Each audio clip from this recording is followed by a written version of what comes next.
Hi, this is Saranya. I'm happy to integrate it with an academy. Let us crack TNPSC with an academy, that is India's largest learning platform. So, about myself, I finished my ME and MBA, and I have 5 years experience as assistant professor in engineering college and 2 year experiences in TNPSC and UPSC coaching. And I was working as a UPSC freelancer in Chennai institutes, and I have appeared twice in TNPSC Group 1 mains. And this is about myself. And so as all you know, what you will get from an academy, you will get a daily lab classes and live test கிடைக்கும். அப்புறமா structure course. What is my structure course அப்படின்னு உங்கள் எல்லாருக்குமே தெரியும். Structure கோர்ஸ்னால் இப்போ நம்மளுக்கு என்ன வேணுமோ அந்த ஃபார்மேட்டில் நம்மளுக்கு ஸ்ட்ரக்சராக கோர்சஸ் கொடுக்குறது. லைக் யூபிஎஸ்சி வேணும்னா அதுக்கு என்னென்ன படிக்கணும், டிஎன்பிஎஸ்சி வேணும்னா அதுக்கு என்னென்ன படிக்கணுன்ற ஸ்ட்ரக்சர் கோர்சஸ் இங்கே அவைலபிலிட்டி அன் அகாடமியில் எனக்குமே இருக்கும். And you have a live test. நீங்கள் எந்த ஜேர்னியில் இருக்கீங்க அப்படின்னு சொல்லி பார்க்கணும். நீங்கள் படிச்சுட்ருக்கீங்க, ஸோ யூ ஆர் இந்த கரெக்ட் ட்ராக் அப்படின்னு பார்க்குறதுக்கு. Then there is a quizzes and அதுக்கப்புறமா unlimited access to the classes. So இப்போ நீங்கள் சப்ஸ்கிரிப்ஷன் பண்ணிட்டீங்க அப்படின்னா you will get unlimited access. Like இப்போது நீங்கள் கிளாஸ் அட்டன் பண்ண முடியல, திரும்ப வந்துட்டு you want to be there, want to see the class அப்படின்னா வந்து திரும்ப அன் அகாடமியில் நீங்கள் அதை எடுத்து டவுன்லோட் பண்ணி பார்க்கலாம். ஓகே, ஸோ இதான் top educators with TNPSC. Some of the top educators ஏற்கனவே நிறைய டாப் எஜுகேட்டர்ஸ் இருக்கிறாங்க, இன்னும் நிறைய டாப் எஜுகேட்டர்ஸ் வந்து ஜாயின் பண்ணிட்டு இருக்காங்க. ஸோ திஸ் ஆர் தட் அன் அகாடமியோட ஸ்பெஷாலிட்டி. நீங்கள் எப்பவுமே டாப் எஜுகேட்டரோட காண்டாக்டில் இருந்துகிட்டே இருக்கலாம். They will give the tips and ideas to solve your exams. அதுக்கப்புறமா வந்துட்டு these are the top exams and toppers. And TNPC அப்படின்றது உங்களுக்கு நல்லாவே தெரியும். அண்ட் அதில் வந்து இப்போ நியூ சிலபஸஸ் லான்ச் பண்ணியிருக்காங்க for group 1 and group 2. So அதுக்கேற்றப்பில் சிலபஸ் பேட்டர்ன்ஸ் அரேஞ்ச் பண்ணியிருக்காங்க. History 30 courses, general science 15 courses, current affairs 13 courses, அப்புறம் பாலிட்டி, அதுக்கப்புறமா எக்கனாமி, ஓகே, அப்புறம் ஜியோக்ரஃபி, ஜென்ரல் மென்டல் அபிலிட்டி. இப்போ மார்க் வந்து they have consolidated for general mental ability, அது உங்களுக்கு தெரியும். அண்ட் ப்ரிப்ரேஷன் ஸ்ட்ராட்டஜி இருக்குது. அப்புறம் எப்படி ப்ரிப்பேர் பண்ணணும், எந்த பாயிண்ட் ஆஃப் ஓரியன்டில் நீங்கள் ப்ரிப்பேர் பண்ணணும் அப்படின்னு. அப்புறம் குவான்டிடேட்டிவ் ஆப்டிடியூட் கிளாஸஸ்லாம் இருக்குது. ஸோ அதுக்கப்புறமா ஸ்பெஷலாக ஒரு கோர்சஸ் லான்ச் பண்ணியிருக்காங்கன்னு தெரியும், Tamil Nadu administration. That is Tamil Nadu பற்றி டீட்டெயில்டாக ஆன்சர் பண்ணணும். அதுக்கு வந்து தட் இஸ் யூனிட் 8 and 9 அப்படின்னு நம்ம சொல்லுவோம். If you check that new syllabus அதில் உங்களுக்கு தெரியும். ஸோ அதை பொறுத்த வரைக்கும் உங்களுக்கு வந்து தமிழ்நாடு அட்மினிஸ்ட்ரேஷனுக்கு 3 கோர்சஸ் கொடுத்துருக்காங்க. லைக் திருக்குறள், அதுக்கப்புறமா தமிழ், சேர, சோழ, பாண்டியர்ஸ், இந்த மாதிரி கோர்சஸ்க்கு. And batch courses, languages, reasoning, இது எல்லாமே உங்களுக்கு இருக்குது. ஸோ இப்போது வந்து இந்த அவைலபிலிட்டி எல்லாம் உங்களுக்கு ஈஸியாக கிடைக்கணுன்னா நீங்கள் என்ன பண்ணணும், டிஎன்பிஎஸ்சிக்கு சப்ஸ்கிரைப் பண்ணணும் ஃபார் அன் அகாடமி. நீங்கள் இப்போ 12 months சப்ஸ்கிரிப்ஷன் பண்ணிங்கன்னா 7 months உங்கள் எல்லாருக்குமே தெரியும் TNPSC is not a easy goal to get in to it. ஒரு 1 year ப்ரிப்ரேஷன், கான்ஸ்டன்ட் ப்ரிப்ரேஷன் வேணும். ஒரு 1 month 2 monthsலாம் it can not be easily achieve. So இந்த 1 month ப்ரிப்ரேஷனுக்கு you have to pay 7,000 rupees. And if you நீங்கள் வந்து என்னோட code SRGUS use பண்ணிங்கன்னா உங்களுக்கு 10% ஆஃப் கொடுத்து நீங்கள் 6,300 பே பண்ணுற மாதிரி தான் இருக்கும். நெக்ஸ்ட் இப்போ 2 year சப்ஸ்கிரிப்ஷன் பார்த்தீங்கன்னா நீங்கள் 1 yearக்கு 7,000 பே பண்ணுறீங்க இல்லையா. ஸோ அந்த 1 year 7,000 மாதிரி இங்கே வந்துட்டு ப்ளஸ் 1 monthோடது பே பண்ணிங்கன்னா you will get 2 years subscription. ரொம்ப பெரிய வித்தியாசம் இல்லை. ஸோ இது பண்ணிங்கன்னா 2 years சப்ஸ்கிரிப்ஷன் உங்களுக்கு எப்போயுமே கிடைக்கும். கரண்ட்டாக நீங்கள் எந்த லைவில் இருக்கீங்களோ அதை நீங்கள் ஆக்சஸ் பண்ணிகிட்டே இருக்கலாம். உங்களுக்கு அப்டேட்ஸ் வந்துகிட்டே இருக்கும். கிளாஸஸ் நீங்கள் எப்போ வேணாலும் எடுத்து ரெஃப்ரெஷ் பண்ணி ரிவ்யூ பண்ணும் அண்ட் ரிவைஸ் பண்ணும் அப்படின்னா கூட நீங்கள் போய்க்கலாம். ஸோ அதில் வந்துட்டு 2 years சப்ஸ்கிரிப்ஷனுக்கு வந்து 7,550 560 தட்ஸ் இட். ஸோ சப்ஸ்கிரிப்ஷன் எப்போயுமே 1 or 2 year பண்ணால் தான் எப்போவுமே பெஸ்ட் ஆஃபர் கிடைக்கும். So don't go for 1, 3 months and 6 months. So subscribe for Unacademy. இப்போ நம்ம பார்ட்டில் நம்ம என்ன பார்க்க போகிறோம் அப்படின்னா நேச்சர் ஆஃப் யூனிவர்ஸ். ஸோ இதில் வந்து பார்ட் 1. ஸோ இப்போ நேச்சர் ஆஃப் யூனிவர்ஸ் அப்படின்னு சொல்கிறோம். ஸோ நேச்சர் ஆஃப் யூனிவர்ஸ் எதுக்கு மேம், இது வந்து எதில் வருது, ஜியோக்ரஃபிலையா இல்லைனா வந்துட்டு சயின்ஸ்லையா அப்படின்னா, ஃபஸ்ட்டு எடுத்தோன்னா சிலபஸில் உங்களுக்கு வந்து நேச்சர் ஆஃப் யூனிவர்ஸ் அப்படின்றது வந்து சயின்ஸில் தான் இருக்கும். ஃபஸ்ட் வந்து ஜென்ரல் சயின்டிஃபிக் நாலேஜஸ் அப்படின்னு கொடுத்துட்டு அடுத்து ஃபிசிக்ஸ் பார்ட்டில் ஃபஸ்ட் என்ன பண்ணுவாங்க, நேச்சர் ஆஃப் யூனிவர்ஸ் அப்படின்னு கொடுத்துருக்காங்க. ஸோ இந்த நேச்சர் ஆஃப் யூனிவர்ஸ் அப்படின்னா ஏன் ஃபிசிக்ஸில் அண்ட் ஜியோக்ரஃபியில் கொடுத்துருக்காங்க, ஃபிசிக்ஸ் என்ன, ஜியோக்ரஃபி பாயிண்ட் ஆஃப் வியூவில் எப்படி படிக்கணும், அந்த 2 வித்தியாசமே தெரியணும். ஜியோக்ரஃபி பாயிண்ட் ஆஃப் வியூ வந்துட்டு யூனிவர்ஸ் எப்படி ஆரிஜினேட் ஆச்சு, அந்த யூனிவர்ஸில் என்னென்ன திங்ஸ் இருக்குது, அப்போ நம்ம எதை பற்றி படிக்கணும், what are the planet, solar சிஸ்டம்ஸ்னால் என்ன, இது மாதிரி நிறைய ஐட்டம்ஸ் வந்து ஜியோக்ரஃபியில் படிக்கணும். யூனிவர்ஸை பொறுத்த வரைக்கும், தட் இஸ் சயின்ஸை பொறுத்த வரைக்கும் எவ்வளோ பிளானட் எப்படி ரொட்டேட் ஆகுது, எந்த ஸ்பீடு, அதுக்கப்புறமா வந்துட்டு எவ்வளோ டிஸ்டன்சஸ் இருக்குது, இந்த மாதிரி சயின்டிஃபிக்கல் டேர்ம்ஸாக படிக்க வேண்டியது வந்து ஃபிசிக்ஸில் படிக்கணும். ஸோ இது 2 வகையாக பிரிக்கிறோம். ஸோ நம்ம என்ன பண்ணுறோன்னா, நமக்கு வந்து ஜியோகிரஃபிக்கும் யூஸ் ஆகணும், ஃபிசிக்ஸுக்கும் யூஸ் ஆகணும். ஸோ இந்த 2 பாயிண்ட் ஆஃப் வியூவில் இந்த நேச்சர் ஆஃப் யூனிவர்ஸ் பார்ட் 1 படிக்கலாம். ஸோ ஸ்டூடெண்ட்ஸ், இது வந்து not only for group 1, group 2 எந்த ஒரு எக்ஸாம்ஸ் எடுத்திங்கனாலும் யூனிவர்ஸ் பற்றி கொஷின்ஸ் இல்லாமல் இருக்கவே இருக்காது. பிளானட் பற்றி மெயினாக இருக்கும், solar systems, milky way galaxies. So நான் வந்து இதை வந்து 2-3 பார்ட்ஸாக பிரிச்சிருக்கேன். I think 2 parts is enough. இன்னும் உங்களுக்கு சர்டன் டீட்டெயில்ஸ் கொடுக்கணும்னா 3 பார்ட்ஸாக அதை பிரிச்சிடுவேன். ஸோ அதில் வச்சு நீங்கள் என்ன பண்ணணும் அப்படின்னா, ரிவிஷன் பண்ணிட்டே இருந்தீங்கன்னா you will get easily access in to that exam. Universe பற்றி எந்த கொஷின் கேட்டாலும், ஒரு 5 கொஷின்ஸ் கேட்டாலும் நம்ம ஈஸியாக அட்டன் பண்ணிடலாம். அப்படி அட்டன் பண்ணணும்னா நம்ம பாயிண்ட் ஆஃப் வியூ, நம்ம உள்ளே போகிறதுக்கான ஆக்சசிபிலிட்டி இன்னும் கூட கிடைக்கும். ஓகேவா? ஸோ இந்த நேச்சர் ஆஃப் யூனிவர்ஸை 2 டைப்பாக இருக்குது. எல்லா சிலபஸையும் ஒன்று தான் படிப்போம். இப்போ மாடர்ன் ஹிஸ்ட்ரி அப்படின்னு எடுத்துட்டோம்னா நம்ம வந்து காந்தி பீரியட்னு பிரிப்போம். அதுக்கு முன்னாடி வந்து எக்ஸ்ட்ரீமிஸ்ட், அதுக்கப்புறமா வந்துட்டு மாடரேட்ஸ், இப்படி நிறைய பார்ட்ஸ் இருக்குது. ஸோ அது வந்து ஹிஸ்ட்ரியில் மட்டும் தான் கேட்க முடியும். பட் இந்த நேச்சர் ஆஃப் யூனிவர்ஸ் வந்து உங்களுக்கு ஃபிசிக்ஸ்லையும் கேட்பாங்க, ஜியோகிரஃபிலையும் கேட்பாங்கனால give more importance to this chapter. So first நம்ம உள்ள என்ன பண்ண போகிறோம்னா, earth origin. So we know earth origin அப்படின்னா எர்த் எப்படி ஆரிஜினேட் ஆகுது. ஸோ இது வந்து எல்லாருக்குமே தெரியும். ஆனால் நம்ம என்ன பாயிண்ட் ஆஃப் வியூவில் டிஎன்பிஎஸ்சிக்கு படிக்கணும். ஸோ வந்து என்றைக்குமே டிஎன்பிஎஸ்சி வந்து maximum it is not like UPSC. TNPSC எப்பயுமே எப்படி இருக்கும்னா, லைக் உங்களுக்கு வந்து ரொம்ப டேட்டாஸாக கேட்பாங்க. எந்த வருஷம், யார் சொன்னாங்க, எந்த ரிவைஸ் பண்ணாங்க, இந்த மாதிரி கொஷினாக இருக்கும். பட் யூபிஎஸ்சியில் அப்படி கொஷின்ஸ்க்கு சான்சஸ் இல்லை. மேபி 1 or 2-3 கொஷின்ஸ் அப்படி இருக்கும், அவ்வளோதான். ஸோ இப்போ நம்ம எர்த் ஆரிஜின் அப்படின்னு பார்த்தோம் அப்படின்னா, எர்த் எப்படி ஆரிஜினேட் ஆகுது. ஸோ அந்த ஆரிஜினை பற்றி ஒவ்வொரு ப்ரொஃபஸர்ஸ் என்ன சொன்னாங்க, ஒவ்வொரு சயின்டிஸ்ட் என்ன சொன்னாங்க, அதுலேருந்து எதுலேருந்து நம்ம எடுத்துக்கிட்டோம், பிக்கப் பண்ணிக்கிட்டோம் அப்படின்றதான் point. So earth origin was given by German professor Immanuel Kant அப்படின்றவர் தான். ஸோ இவர் தான் முதல்ல என்ன பண்ணான்னா, எர்த் ஆரிஜினை பற்றி பேசினவர். ஸோ நம்ம நிறைய தியரிஸ் இருக்கும், பிக் பேங் தியரிஸ் இருக்கும், அதுக்கப்புறமா திரும்பி லாப்லாஸ், இது எல்லாமே தியரிஸ்லாம் இருக்குது. பட் நம்மளுக்கு தெரிய வேண்டியது ஃபஸ்ட்டு. ஸோ கொஷின்ஸ் எப்படி கேட்பாங்க, earth origin was firstly or earlierly proposed by whom அப்படின்னு கேட்பாங்க. ஸோ அது வந்து நிறைய பேர் இருக்கும். ஸோ நம்மளுக்கு ஆன்சர் பண்ண வேண்டியது இமானுவேல் காண்ட் அப்படின்றவர் தான் எர்த் ஆரிஜினை பற்றி முதல்ல பேசினவர். அதுக்கப்புறமா கொடுத்த ஹைப்போதசிஸ் தான் நெபுலர் ஹைப்போதசிஸ். ஸோ இதை வந்து யாருன்னா மேத்தமெட்டிஷியன் லாப்லேஸ் வந்து ரிவைஸ்ட் இட் இன் 1796. ஸோ இந்த ஏற்கனவே வந்து எர்த் ஆரிஜினை பற்றி ப்ரொஃபஸர் இமானுவேல் காண்ட் வந்து பேசியிருக்காரு. அவர் பேசினதை ரிவைஸ் பண்ணது யார் அப்படின்னு பார்த்தோம்னா லாப்லேஸ்.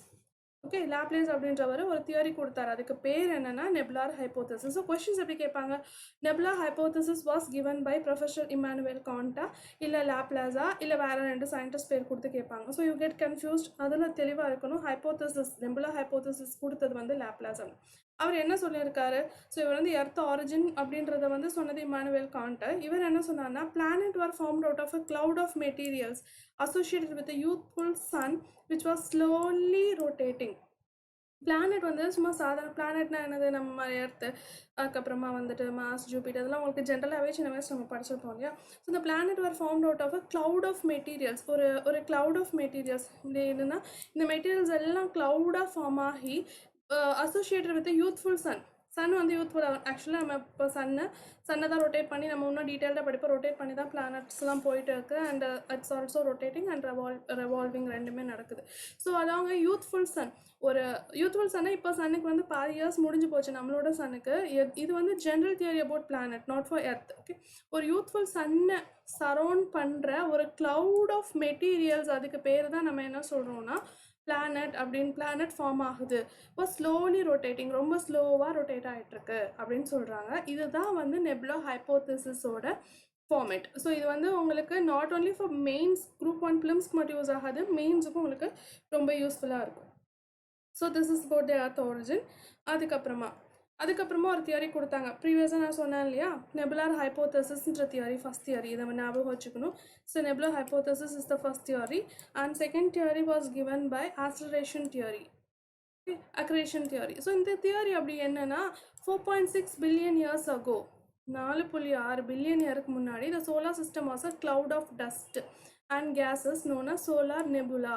ஸோ வந்து சோலார் சிஸ்டம்னா எனக்கு எடுத்துடும். சோலார் சிஸ்டம்னா ஒரு சிஸ்டம் இருக்கும், நான் பின்னாடி நல்லா தெளிவாக சொல்லி தருவேன். சன்னை ரவுண்ட் பண்ணி சுற்றிட்டு இருக்கும். That is Mercury, Venus, Earth, Mars, Jupiter அப்படி. ஸோ இந்த 4.6 மில்லியன் இயர்ஸ்க்கு முன்னாடி இந்த சோலார் சிஸ்டம் வந்து ஒரு cloud ஆஃப் டஸ்ட் அண்ட் கேஸாக இருந்தது.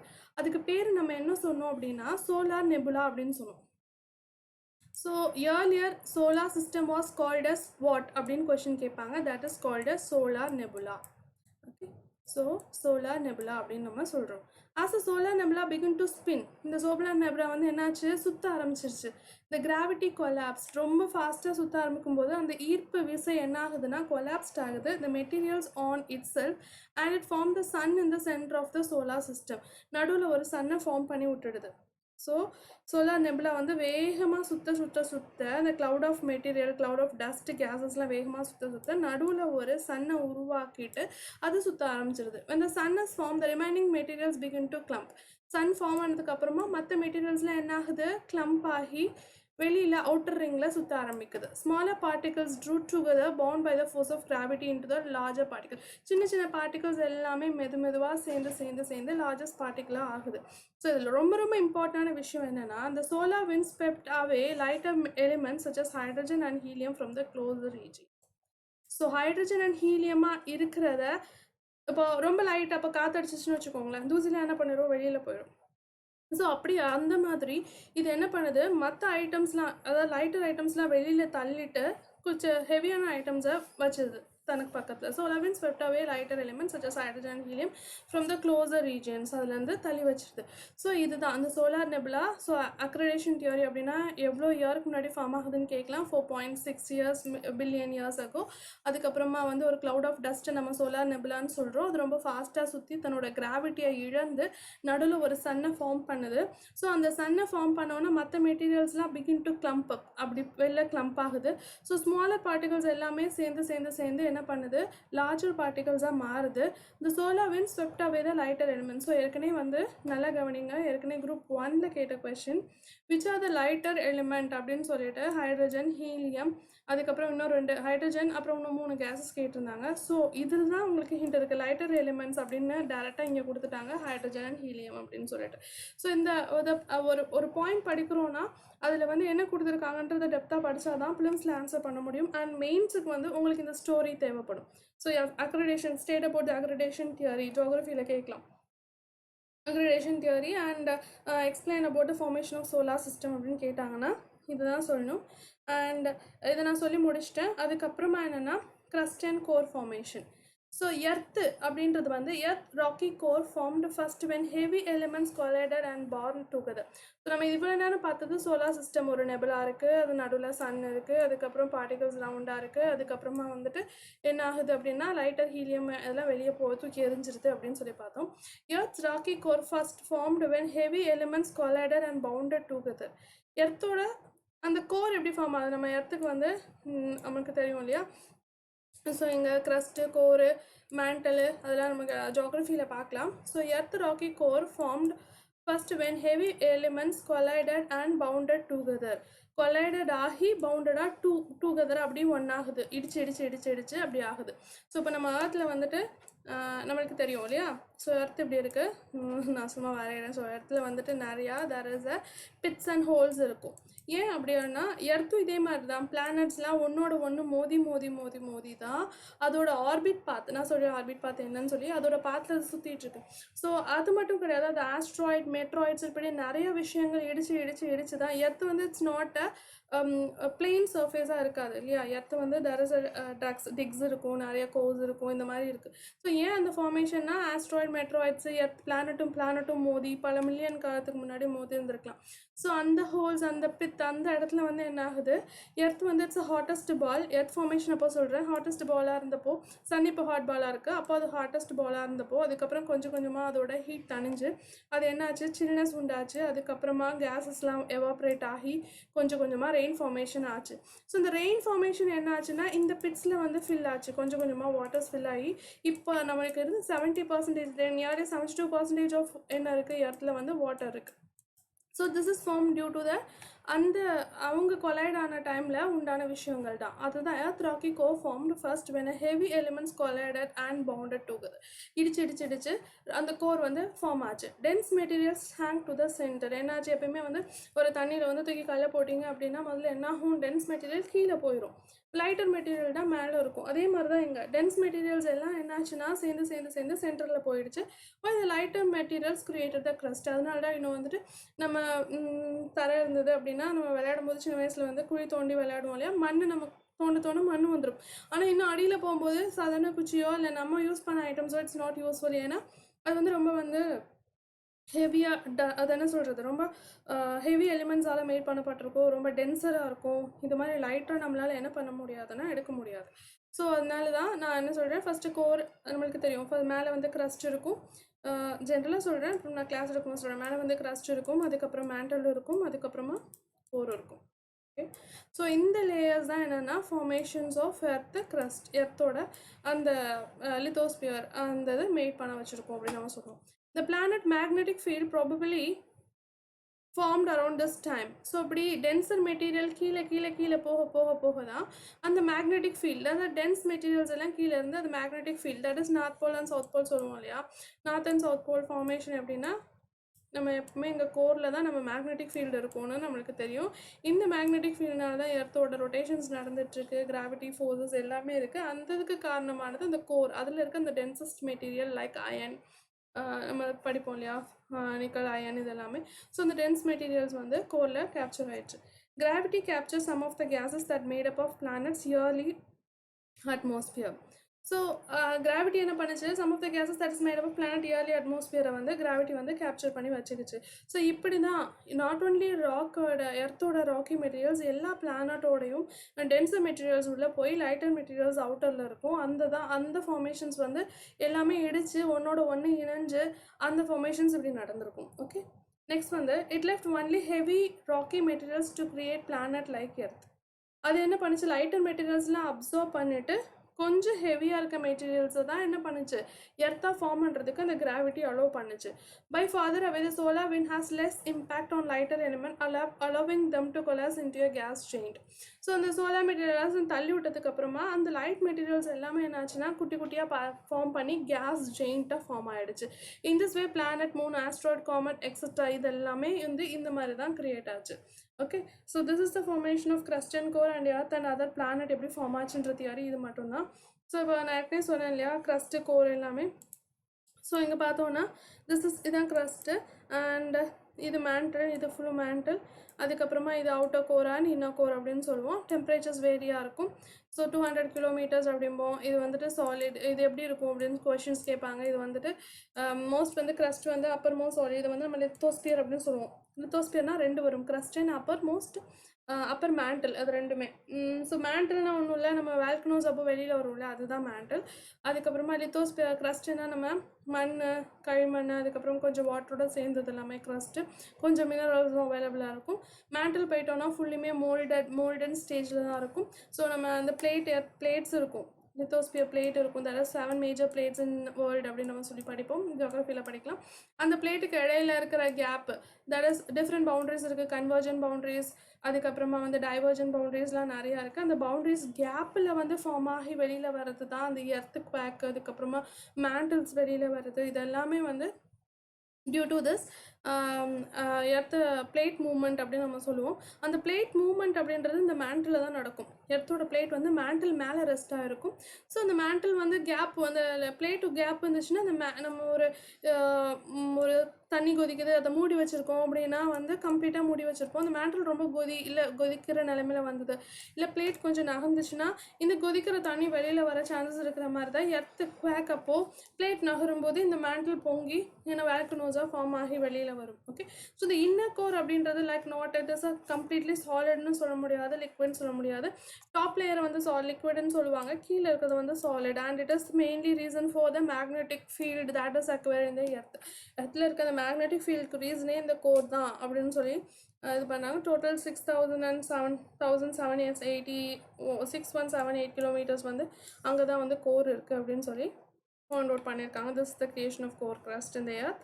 அதுக்கப்புறமா இப்போ நம்ம வெளிநாடு பார்த்தது இயர்லி தியரி. ஸோ உங்களுக்கு நல்லாவே தெரியும், I have taught you early theory என்னென்னா எர்த் ஆரிஜின் யார் சொன்னாங்க, திரும்பியும் என் கிளாஸில் வந்து இப்போயே படிச்சிருங்க and it will be useful. திரும்பி ரிவிஷன் பண்ண ஹெல்ப்ஃபுல்லாக இருக்கும். German professor Immanuel Kant. Next வந்து நெபுலார் ஹைப்போதசிஸை கொடுத்தது லாப்லேஸ். அதுக்கப்புறமா அக்ரிடேஷன் தியரி அவங்க கொடுத்தாங்க. ஸோ அது வந்து சோலார் நெபுலான்னு ஒன்று ஃபார்ம் ஆச்சு. அதுக்கப்புறம் அதுலேருந்து crust core எப்படி, பிளானட் எப்படி ஃபார்ம் ஆச்சுன்னு நான் சொல்லிட்டேன். அண்ட் அது இந்த டீட்டெயில் தான் நான் எக்ஸ்பிளைனும் பண்ணிட்டேன். இப்போ நம்ம பார்க்க போகிறது மாடர்ன் தியரிஸ். ஸோ இப்போது மாடர்ன் தியரிஸ் அப்படின்னு பார்த்தோன்னா 1927 ஆப் ஜார்ஜ் லெமரைட் அப்படின்றவர் வந்துட்டு என்ன பண்ணார்னா அவர் வந்து ஒரு பெல்கியன் astronomer was first to propose the theory of the origin of the universe. இவர் வந்து மாடர்ன் நம்ம வந்து முதல்ல ஃபர்ஸ்ட் வந்துட்டு இமானுவேல் கான் பற்றி சொன்னோம். இவர் மாடர்ன் தியரியில் அவர் சொல்கிறாரு 1927 ஆப் ஜார்ஜ்ன்ற ரொம்ப தெளிவாக சொல்லியிருக்காரு. லெமரைட் அவர் வந்து யார் அப்படின்னு கூட கேட்கலாம். Belgian astronomer. Was the first theory the origin of the universe. Universe எப்படி ஆரிஜின் ஆச்சு? It was Edwin Hubble who provided the evidence that the universe is expanding. So Edwin Hubble அப்படின்றவர் தான். ஸோ யூனிவர்ஸ் எக்ஸ்பேண்டிங் அப்படின்றது எல்லாருக்குமே தெரியும். That is a big bang theory. அதை நான் கீழே சொல்கிறேன். அது எட்வின் ஹப் அப்படின்றவர் தான் எவிடன்ஸ் கொடுத்தாரு யூனிவர்ஸ் வந்து இன்னும் எக்ஸ்பேண்ட் ஆகிட்டே இருக்குன்னு. ஸோ அதுக்கு பேர் தான் big bang theory. The universe was formed during a period of inflation that begins about 13.75 billion years ago. So universe வந்துட்டு 13.75 பில்லியன் இயர்ஸ் அகோலேருந்து இன்ஃப்ளேஷன் பீரியட் ஆஃப் இன்ஃப்ளேஷன் அப்படி கூட்டிகிட்டே போயிட்டே இருக்குது. யூனிவர்ஸ் எக்ஸ்பேண்ட் ஆகிட்டே இருக்குது. Popular argument regarding the origin of the universe ரொம்ப popular theory எதுன்னு கேட்டாங்கன்னா பிக் பேங் தான். It is not Laplace, it is not nebular hypothesis, இதெல்லாம் கிடையாது. அப்புறம் ஆப் ஜார்ஜ் சொன்னது எதுவுமே கிடையாது. பிக் பேங் தியரி தான் popular argument regarding the origin of universe. ரொம்ப இம்பார்ட்டண்டான point. It will ask in terms அடிக்கடி கேட்குற question. It is also called expanding universe hypothesis. நம்ம nebula hypothesis மாதிரி இதுக்கு அதர் நேம் வந்து expanding universe hypothesis அப்படின்னு நம்ம சொல்லுவோம். இப்போ ஸோ இந்த பாயிண்ட் 4 பாயிண்ட் சொல்லியிருக்கேன் இல்லையா, இந்த பாயிண்ட்டை ரிமெம்பர் பண்ணிக்கோங்க. 1927 என்ன கொஸ்டினா ஆப் ஜார்ஜ் எந்த இயர்னு கேட்பாங்க, ஆர்எல்ஸ் பெல்கேனியன் ஆஸ்ட்ரோனமியா அப்படின்னு கேட்பாங்க. அடுத்தது இன்னொரு கொஸ்டின் என்ன, ஆரிஜின் ஆஃப் யூனிவர்ஸ் பற்றி சொன்னாரா, சோலார் சிஸ்டம் பற்றி சொன்னாரா, பிளானட் பற்றி சொன்னாரா, இந்த மாதிரி ட்விஸ்டடான கொஸ்டின்ஸ் இருக்கும். He is told about the origin of universe and it was Edwin Hubble. அவர் என்ன பண்ணார்னா யூனிவர்ஸ் வந்து எக்ஸ்பேண்ட் ஆகிட்டு இருக்கு. பிக் பேங் தியரின்றது எல்லாருக்குமே தெரியும். அதை சொன்னவர் யார் அப்படின்றத மனப்பாடம் பண்ணி வச்சுக்கணும். That is Edwin Hubble. Okay, so இப்போ பிக் பேங் தியரிஸ். இப்போ பிக் பேங் தியரின்னு சொல்கிறாங்களே. What is big bang theory அப்படின்னா, like a rapidly expanding balloon. ஒரு பலூன் இருக்குது, அதை நம்ம ஊதுறோம். It's fell from a size smaller than an electron. அந்த பலூன் வந்து நம்ம பார்க்குற சைஸ் பெரிய சைஸாக இருக்காது. லைக் ரொம்ப சின்ன சைஸில் இருக்கும், எலக்ட்ரான் சைஸில் இருக்கும். அதுலேருந்து என்ன ஆகும் அப்படின்னா திடீர்னு இட்ஸ் நாட் நம்ம பலூன் மெதுவாக ஊதுவோம் இல்லையா, ஒரு பலூன் ஒரு 1 செகண்ட் ஆர் 2 செகண்ட் இல்லை அட்லீஸ்ட் 1 மினிட் மெதுவாக ஊதுறோம்னா 1 மினிட் ஆகும். ஏன்னா ஃப்ராக்ஷன் ஆஃப் செகண்டில் என்ன ஆகுதுன்னா அவ்வளோ பெருசாக விரியுது. நம்மளுக்கு பார்க்கறதுக்கு தெரியாது. பட் யூனிவர்ஸில் ஃப்ராக்ஷன் ஆஃப் செகண்டுக்கு கூட there is an expanding with நம்ம கணக்கிட முடியாத அளவுக்கு எக்ஸ்பேண்டிங் நடந்துட்டுருக்கு. ஸோ அப்போ ஃப்ராக்ஷன் ஆஃப் செகண்டில் திடீர்னு என்ன ஆச்சு, ஒரு எலக்ட்ரான் தெரியும் உங்களுக்கு, which cannot be easily visible by normal eyes. Electrons வந்துட்டு you will see by telescope வழியாக தான் பார்க்க முடியும். எலக்ட்ரான்ஸ், ப்ரோட்டான், நியூட்ரான்ஸ் இது எல்லாமே. ஸோ அந்த எலக்ட்ரான் வந்து ஃப்ராக்ஷன் ஆஃப் செகண்டில் பெருசாகிறது அப்படின்றது வந்து வெடிச்சு செதறது அப்படின்னு அர்த்தம். Matter from the universe was thrown out with the greatest force in all direction. எல்லா டேரக்ஷனையும் தூக்கி எறியப்பட்டது and started expanding outwards. இன்னுமே அது எரியப்பட்டுக்கிட்டே தான் இருக்குது. From this where the galaxy is formed. அப்படி தூக்கி எறியப்பட்ட இடத்துல இருந்து தான் அந்த கேலக்ஸிஸ் வந்து ஃபார்ம் ஆகுது அப்படின்னு பிக் பேங் தியரிஸில் சொல்கிறாங்க. ஸோ இந்த fraction of second is a must thing. Sometimes இதுவும் கொஸ்டினாக கேட்பாங்க, இந்த மினிட்டா செகண்டா ஒரு லைட் இயர்லையா, அது உங்களுக்கு கொஸ்டின்ஸாக வரும். ஓகே, ஸோ இதான் பிக் பேங் தியரி. ஸோ பார்த்தீங்கன்னா 13.8 billion years ago big bang theory வந்து சொல்லியிருக்காங்க. ஸோ அப்போ வந்து அது எப்படி இருக்குது அப்படின்னு பார்த்தீங்கன்னா, it is like a small items இப்படி தான் இருக்குது. So first second after the big bang birth of subatomic particles. முதல்ல வந்து சப்அட்டாமிக் பார்ட்டிகல்ஸ். இதுலேருந்து என்ன ஆகுது, சப்அட்டாமிக் பார்ட்டிகல்ஸ். லைக் நம்ம இது வந்து ஃபுட் செயின்லாம் பார்ப்போம்ல, அது மாதிரி ஒரு சார்ட்டு தான். ஸோ இது வந்து expanding and cooling of universe. நான் ஏற்கனவே சொல்லியிருக்கேன், எர்த் வந்து ஹாட்டஸ்ட் பால் தான். அதுக்கப்புறமா மெதுவாக கூல் ஆகி நம்ம சுவாசிக்கிற மாதிரி காற்று, ஆக்சிஜன் இதெல்லாம் ஃபார்ம் ஆகி லிவிங் பீங்ஸ் ஃபார்ம் ஆச்சு. So first second after big bang subatomic molecule form ஆச்சு. அப்புறமா 3,80,000 years later electrons and nuclei combine into atoms. So subatomic பார்ட்டிகல்ஸ்க்கு அப்புறம் தான் ஆட்டம்ஸ் ஃபார்ம் ஆயிருக்கு. ஸோ ஆட்டம் ஃபார்ம்டு என்னென்னா எலக்ட்ரான், நியூக்ளியர், ஆட்டம்னா உங்களுக்கு தெரியும், ப்ரோட்டான், எலக்ட்ரான், நியூட்ரான் இதெல்லாம் கம்பைன் ஆனது தான் வந்து என்னது ஆட்டம்ஸ் ஃபார்ம் ஆச்சு. அப்புறமா வந்து 300 million years later beginning formation the stars and galaxies. Atoms form ஆனதுக்கப்புறமா 300 மில்லியன் ஆண்டுகளுக்கு பிறகு தான் ஸ்டார்ஸ் அண்ட் கேலக்ஸிஸ் ஃபார்மேஷன் ஆக ஆரம்பிச்சிருக்கு. And 9 billion years later formation of the solar system and earth. So 9 billion இயர்ஸ்க்கு அப்புறமா தான் சோலார் சிஸ்டம், எர்த் எல்லாமே ஃபார்ம் ஆகிட்டுருக்கு. ஸோ ரொம்ப சின்னதாக இருந்த எலக்ட்ரான் சைஸில் இருந்தது subatomic particles to atom to என்னது stars and galaxies and stars and galaxies to அதுக்கப்புறமா solar system. This is the formation of Big Bang theory. இப்படி தான் விரிஞ்சுக்கிட்டே போயிட்டுருக்கு. இன்னும் it is also expanding, it is not consolidated. Okay, so இப்போ நான் கேலக்ஸின்னு சொன்னேன் இல்லையா. So what is galaxy? உங்களுக்கு கொஸ்டின் என்ன கேட்பாங்க, வாட் இஸ் கேலக்ஸி அப்படின்னா அந்த word galaxy is drive from which word அப்படின்னு கேட்பாங்க. லாட்டினா, க்ரீக்கா, ஓகே, இந்த மாதிரி கொஷின்ஸ் கேட்பாங்க. So galaxies is drive from the Greek word galaxias. Okay, literally வந்து மில்கி அப்படின்னு நம்ம சொல்லுவோம், reference to the milky way Galaxy.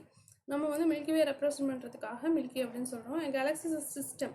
What is galaxy அப்படின்னா பில்லியன் ஆஃப் ஸ்டார்ஸ். 1-2 ஸ்டார்ஸ் கிடையாது, பில்லியன் ஆஃப் ஸ்டார்ஸ். அதுக்கப்புறம் ஸ்டெல்லா ரெமனன்ஸ், இதெல்லாம் solar system அதாவது யூனிவர்ஸில் இருக்க அந்த ரெமனன்ஸ். அதுக்கப்புறம் interstellar gases, dust, dark matters எல்லாமே கம்பைன் ஆனது தான் கேலக்ஸிஸ்.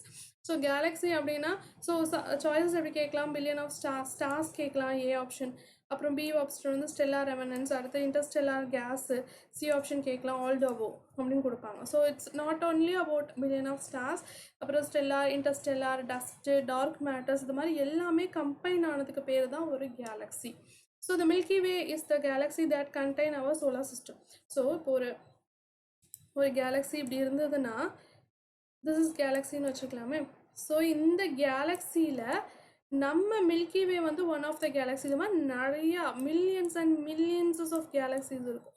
இந்த மில்கி வே கேலக்ஸியில் ஒன் ஆஃப் த பார்ட்டில் ஐ எக்ஸ்பிளைன் யூ. இந்த கேலக்ஸியில் நம்ம மில்கி வே கேலக்ஸிக்குள்ளே இருக்கும், அதாவது ஒன் டைப் ஆஃப் கேலக்ஸியில். Okay, so this is our solar system. நான் ஏற்கனவே சொன்னேன் இல்லையா, இதுதான் கேலக்ஸி. ஸோ கேலக்ஸியில் நிறையா இருக்குது பாருங்கள், இங்கே இருக்குது, இங்கே இருக்குது, ஓகே, இங்கே இருக்குது. ஸோ கேலக்ஸியில் எவ்வளோ இருக்குது பாருங்கள். ஒரு சோலார் சிஸ்டம்ஸ் மட்டும் கிடையாது, பல பில்லியன், இங்கே காமிக்கிறது ரொம்ப கம்மி, மில்லியன்ஸ் பில்லியன்ஸ் கணக்கில் என்ன இருக்குது சோலார் சிஸ்டம்ஸ் மாதிரி. It's one. இதில் வந்து நம்ம சோலார் சிஸ்டம் சொல்கிறோம், உனக்கு ஒரு நேம் இருக்குது. ஸோ சோலார் சிஸ்டம்னா சன்னை சென்டராக வச்சுட்டு அதை சுற்றி வர பிளானட்ஸ்க்கு பேர் தான் சோலார் சிஸ்டம். ஓகே, ஸோ இதுக்குள்ளே இந்த சோலார் சிஸ்டம்குள்ளே நம்மளுக்கு என்ன இருக்குது, பிளானட்ஸ் இருக்குது. ஓகே, ஸோ நம்ம இருக்கிறதுக்கு பேர் மில்கி வே கேலக்ஸி அப்படின்னு நம்ம சொல்லுவோம். ஓகே, இதான் கேலக்ஸி, நம்ம மில்கி வே கேலக்ஸி. இதில் ஒன்றில் நம்ம சோலார் சிஸ்டமில் இருக்கும். ஆனால் இது மாதிரி மில்லியன் ஆஃப் கேலக்ஸிஸ் இருக்குது. அந்த மில்கி வே கேலக்ஸிஸில் மில்லியன்ஸ் ஆஃப் சோலார் சிஸ்டம்ஸ் இருக்குது. ஓகே, ஸோ இப்போது டைப்ஸ் ஆஃப் கேலக்ஸிஸ் கொஷின்ஸ் இதில் இருந்து தான் கேட்பாங்க. ஸோ கேலக்ஸியில் என்னென்ன டைப்ஸ் இருக்குது? ஸோ தேர் ஆர் 3 டைப்ஸ் இருக்குது. ஸ்பைரல் கேலக்ஸி, எலிப்டிக்கல், இர்ரெகுலர் அப்படின்னு 3 டைப் ஆஃப் கேலக்ஸிஸ் இருக்குது. ஸோ நம்ம பார்க்க போகிறது வந்து ஸ்பைரல். ஃபஸ்ட்டு வந்து ஸ்பைரல் கேலக்ஸிஸ் அப்படின்னா என்னென்ன மேக்ஸிமம் எல்லாருக்குமே தெரியும், ஸ்பைரல் ஷேப்பில் இருக்கிற மாதிரி ஒரு தாட்டு. அதுக்கப்புறம் என்ன கேட்பாங்கன்னா, நான் கொஷின் எப்படி கேட்பாங்க நான் சொல்கிறேன். ஸ்பைரல் கேலக்ஸிஸ் அப்படின்னா so it consist of flat and rotating disk of stars. Okay, gases and dust. Spiral வந்துட்டு இப்படி ஃப்ளாட்டாக வச்சுருப்பாங்க. தட் இஸ் இதில் வந்து ரொட்டேட்டிங் ஸ்டார்ஸ் இருக்கும், டிஸ்க் ஆஃப் ஸ்டார்ஸ் இருக்கும், கேஸஸ் இருக்கும், டஸ்ட் இருக்கும். இதெல்லாம் spiral way galaxies.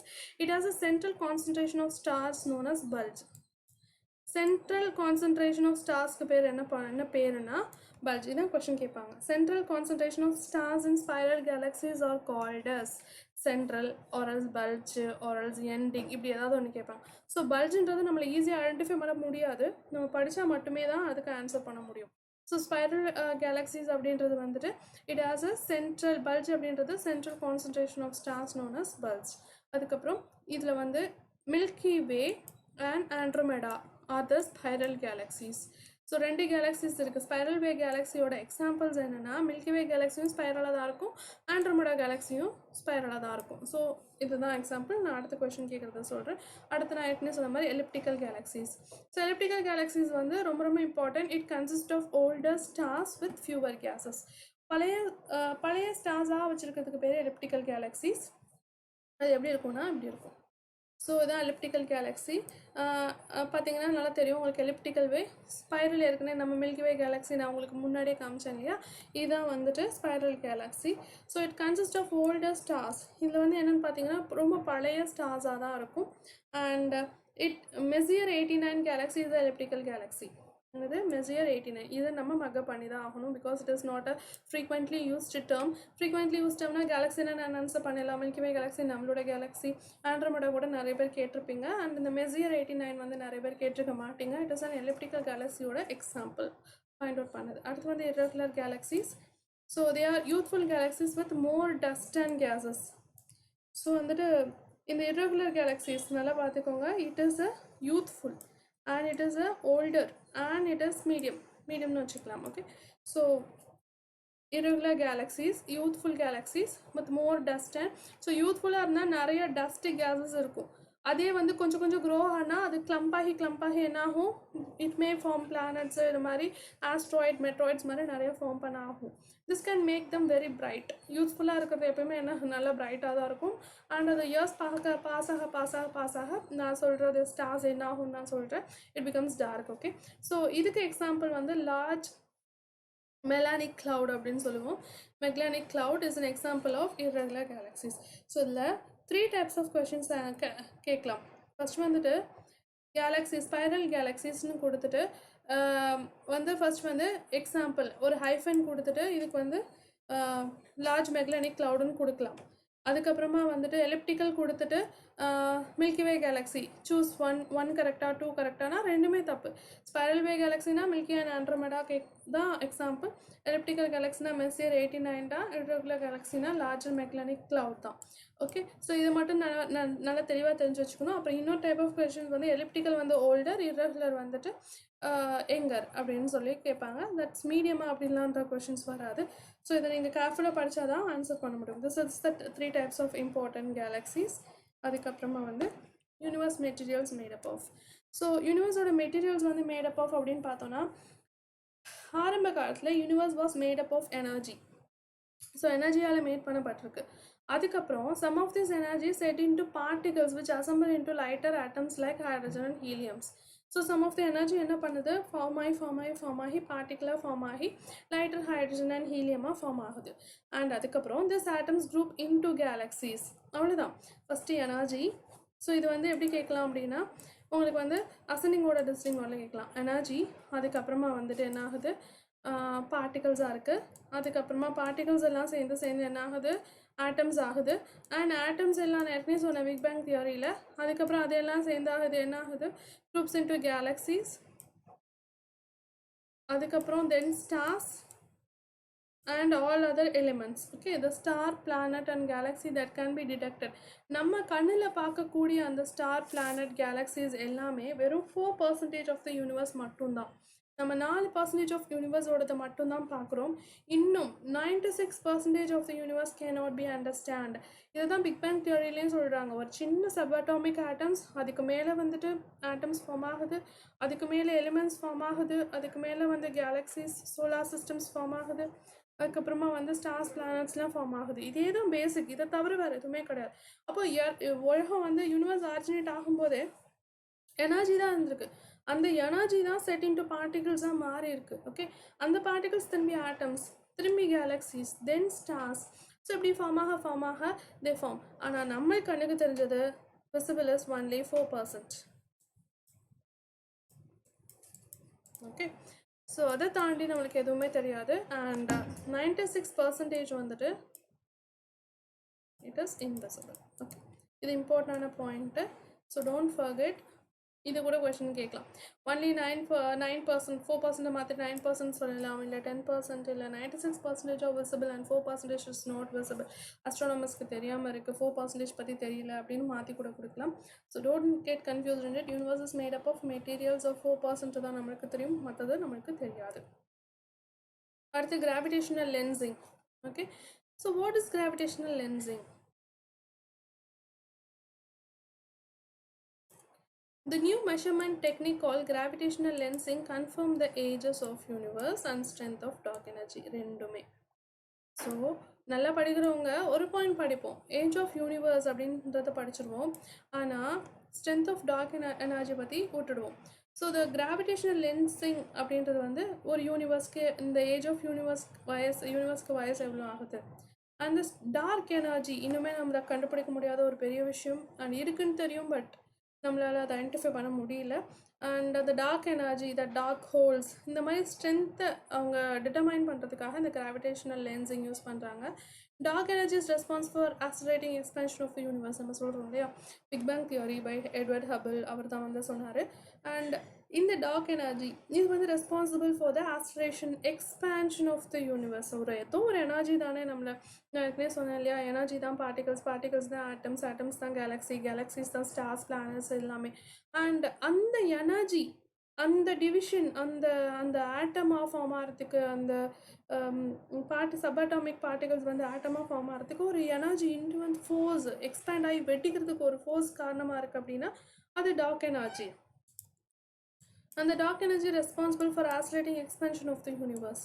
Scientists use gravitational lensing to measure the distance light travel from a bright active galaxy to the Earth and some details of its expansion. So scientists இந்த gravitational lensing என்ன பண்ணுறாங்கன்னா, நம்ம எர்த்துக்கு வந்தடைகிற அந்த light, okay, அந்த brightness எப்படி இருக்குது, okay, நம்ம எர்த்துக்கு வர அந்த லைட்டு அந்த பிரைட்னஸ் எப்படி இருக்குது அதை பொறுத்து தான் அந்த கிராவிடேஷனல் டிஸ்டன்ஸிங்கை மெஷர் பண்ணுறாங்க. ஸோ இதோட எக்ஸ்பேன்ஷன் எப்படி இருக்குது. So scientists use gravitational lensing to measure the distance light travel from the bright active galaxy to the Earth and some details of its expansion. அதோட எக்ஸ்பேன்ஷனோட டீட்டெயில்ஸும் நம்மளுக்கு ப்ரொவைட் பண்ணுறாங்க by means of gravitational. Questions எது கேட்பாங்க, gravitation lens எதுக்கு, age of யூனிவர்ஸ்க்கா, strength of dark எனர்ஜியா? This is a twisted question. அதை கேர்ஃபுல்லாக அட்டன் பண்ணுங்கள். ஏஜ் ஆஃப் யூனிவர்ஸ்ன்றது மேக்ஸிமம் எல்லாருக்கும் தெரியும். இந்த டார்க் எனர்ஜியை விட்டுடுவோம், அது ஃபர்ஸ்ட் பாயிண்ட். செகண்ட் பாயிண்ட் வந்து இந்த டார்க் எனர்ஜி தான் நம்மளோட யூனிவர்சல் எக்ஸ்பேன்ஷன் பிக் பேங் தியரிக்கு இம்பார்ட்டண்ட் ஆனது. அண்ட் இது எப்படி மெஷர் பண்ணுறாங்கன்னா, பிரைட் லைட் வர நம்ம கேலக்ஸிஸ் நம்மளோட டிஸ்டன்ஸ்லேருந்து வர அந்த லைட்டை மெஷர் பண்ணி அது எவ்வளோ தூரம் எக்ஸ்பேண்ட் ஆகுதுன்னு பார்க்கறதுக்கு தான் இந்த கிராவிடேஷன் லென்சிங். ஸோ இந்த கிராவிடேஷன் லென்சிங் பற்றி கொஷின்ஸ் கேட்டாங்கன்னா கண்ணு மூடிட்டு ஆன்சர் பண்ணிடலாம். ஓகே நீ. ஸோ ஸ்டார் அண்ட் கன்சலேஷன்ஸ் அப்படின்னு சொல்கிறோம். அப்படின்னா என்ன ஸ்டார் அண்ட் கன்சலேஷன்ஸ்? சரிங்களா, உங்களுக்கு எல்லாமே சொல்லிவிட்டேன். So star and constellation அப்படின்னா it is an astronomical unit that has its own light and heat. What is star அப்படின்னு கேட்பேன். ஸ்டார்னா என்னன்னா, இது ஒரு astronomical unit, has its own light and heat. எந்த ஒரு இதுக்கு தனக்கு தானே லைட்டும் ஹீட்டும் வச்சுக்குதோ அதுக்கு பேர் தான் ஸ்டார். பிளானட்டுக்கு வேறு meaning. Okay, so the nearest star to the earth is sun. நம்ம எல்லாருக்குமே தெரியும். நம்மளுக்கு பக்கத்தில் இருக்கிறது sun. Sirius is the brightest star than the sun. சன்னோட ரொம்ப ரொம்ப பிரைட்டஸ்ட் எது அப்படின்னு கேட்பாங்க. Which is the brightest star அப்படின்னு கேட்பாங்க. சன் இருக்கும், மூணு இருக்கும், சீரஸ் இருக்கும். நம்ம வந்து சன்னு தான் அப்படின்னு டிக் பண்ணிடுவோம். ஸோ ட்விஸ்டட் கொஷின்ஸ்க்கு தெளிவான புரிதலே காரணமாக, நல்ல ஆன்சர் கொடுக்கறதுக்கு காரணமாக அமையும். ஸோ சீரஸ் அப்படின்றது வந்துட்டு brightest star than sun. Okay, Proxima Centauri is the closest star to the sun. So 4 point நீங்கள் படிக்கணும். ஸ்டார் வந்துட்டு அதுக்கே தனக்கே ஹீட் அண்ட் லைட் வச்சுக்கும். அப்புறமா வந்துட்டு நியரஸ்ட் நம்மளுக்கு பக்கத்தில் இருக்க ஸ்டார் என்னன்னா சன்னு. அண்ட் நம்ம இது வரைக்கும் பார்க்குறது பிரைட்டஸ்ட் வந்து சன்னு தான் இல்லையா. ஸோ அப்போ பிரைட்டஸ்ட் அப்படின்னா சன்னு எழுதிடக்கூடாது. Sirius is the brightest star than sun. Proxima Centauri is closest star to the sun. Star formed when enough dust and clump together because of gravitational force. ஏற்கனவே சொன்னேன், ஸ்டார் வந்துட்டு ஏன்னா கொஞ்சம் கொஞ்சமாக மிச்சமாக போகிறது எல்லாமே கிளம்ப்ட் ஆகி டூகெதர் ஆகி கிராவிடேஷனல் ஃபோர்ஸ் ஃபார்ம் ஆகும். ஓகே, ஸோ ஜெயிண்ட் ஃபஸ்ட்டு என்ன ஆகும், இந்த ஸ்டாரோட ஃபார்மேஷன்ஸ். இதுவும் இதெல்லாம் அடிக்கடி யூபிஎஸ்சிஸில் கேட்பாங்க. லைக் ஹசனிங்கோட லைக் ஃபுட் செயினில் கேட்பாங்க. வேறு ஏதாவது ஒரு தெளிவான கான்செப்ட் நீங்கள் புரிஞ்சுருக்கீங்களான்னு அண்டர்ஸ்டாண்ட் பண்ணுறதுக்காக கேட்பாங்க. நான் இது இப்போ டிஎன்பிஎஸ்சியும் லைக் யூபிஎஸ்சி ஸ்டாண்டர்டில் வந்துட்டுருக்கனால just studied by means of concept and as well as theoretical way ரெண்டாவும் படிக்கணும். ஓகே, ஸோ ஃபஸ்ட்டு வந்து ரெட் ஜெயிண்ட் அப்படின்னா என்ன, நான் என்ன சொன்னேன், ரொம்ப எந்த ஒரு பிளானட்டோ எந்த ஒரு ஸ்டாருமே வந்து ரொம்ப ரொம்ப ரொம்ப யூத்ஃபுல்லாக இருக்கும்போது ரொம்ப பிரைட்டஸ்ட்டாக இருக்கும்னு சொல்கிறோம்ல. ஏன்னா அது ஹீட் நிறையா இருக்குது, ஹைட்ரஜன் ஹீலியம் கண்டென்ட் நிறையா, அந்த ஹீட் நிறையா ஃபார்மேஷன் இருக்குது. ஸோ ஃபர்ஸ்ட் வந்து அது ரெட் ஜெயிண்ட்டாக இருக்கும். அதுக்கப்புறமா அது வந்து ஒயிட் டார்ஃபாக மாறும் வயதாக ஆக. ஃபஸ்ட்டு யங் ஃபார்மேஷனில் அது எப்படி இருக்கும்னா ரெட் ஜெயிண்ட்டாக இருக்கும். அதுக்கப்புறம் மெதுவாக அது எப்படியா மாறும், ஒயிட் டார்ஃபாக மாறும். அதுக்கப்புறமா நியூரான் ஸ்டார்ஸாக மாறும், neutron stars. Okay, third point. அதுக்கப்புறமா பிளாக் ஹோலாக மாறிடும். ஸோ எந்த ஒரு ஸ்டாருமே ஃபார்ம் ஆகும்போது ஃபஸ்ட்டு ரெட் கலரில் இருக்கும், அப்புறம் ஒயிட்டாக மாறும், டார்க் பிளானட்டாக மாறும், அப்புறம் நியூட்ரான் ஸ்டாராக மாறும், அப்புறமா வந்து பிளாக் ஹோலாக மாறும். இப்போ சன்னோட வயசு முடிய போகுது, ஸோ இப்போது வந்து பாதி முடிஞ்சிருச்சு அப்படின்னா முக்கால்வாசி முடிய போகிற டைமில் மெதுவாக அது என்ன ஆக ஆரம்பிக்கும்னா பிளாக் ஹோலாக மாற ஆரம்பிக்கும். அதாவது அதோட லைட் எமிட்டிங் கெப்பாசிட்டியை அது என்ன பண்ணிடுது, விட்டுடுது. So it will form a black hole. This is about star and கன்சல்டேஷன்னா என்னென்னா சொல்கிறேன். ஸோ ஸ்டாரை பற்றி நல்லா தெளிவாக தெரிஞ்சுக்கோங்க.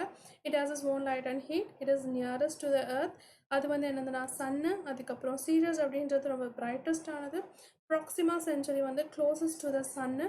அதுக்கப்புறமா வந்துட்டு ஸ்டார் வந்து எப்போ ஃபார்ம் ஆகும்னா டஸ்ட்டு கிளாம்ப் ரொம்ப கிராவிடேஷன் புல்லால் ஃபார்ம் ஆச்சுன்னா எல்லாத்தையும் பிடிச்சி இழுத்து ஒரு ஃபார்மேஷன்ஸ் கொண்டு வந்ததுக்கப்புறமா ரெட் ஜெயினாக இருக்கும், ஒயிட் ஆஃபாக இருக்கும், நியூரான் ஸ்டாராக இருக்கும், பிளாக் ஹோலாக ஃபார்ம் ஆகும். ஓகே, ஸோ அதுக்கப்புறமா இப்போ நம்ம பார்க்க போகிறது கன்சலேஷன்ஸ்.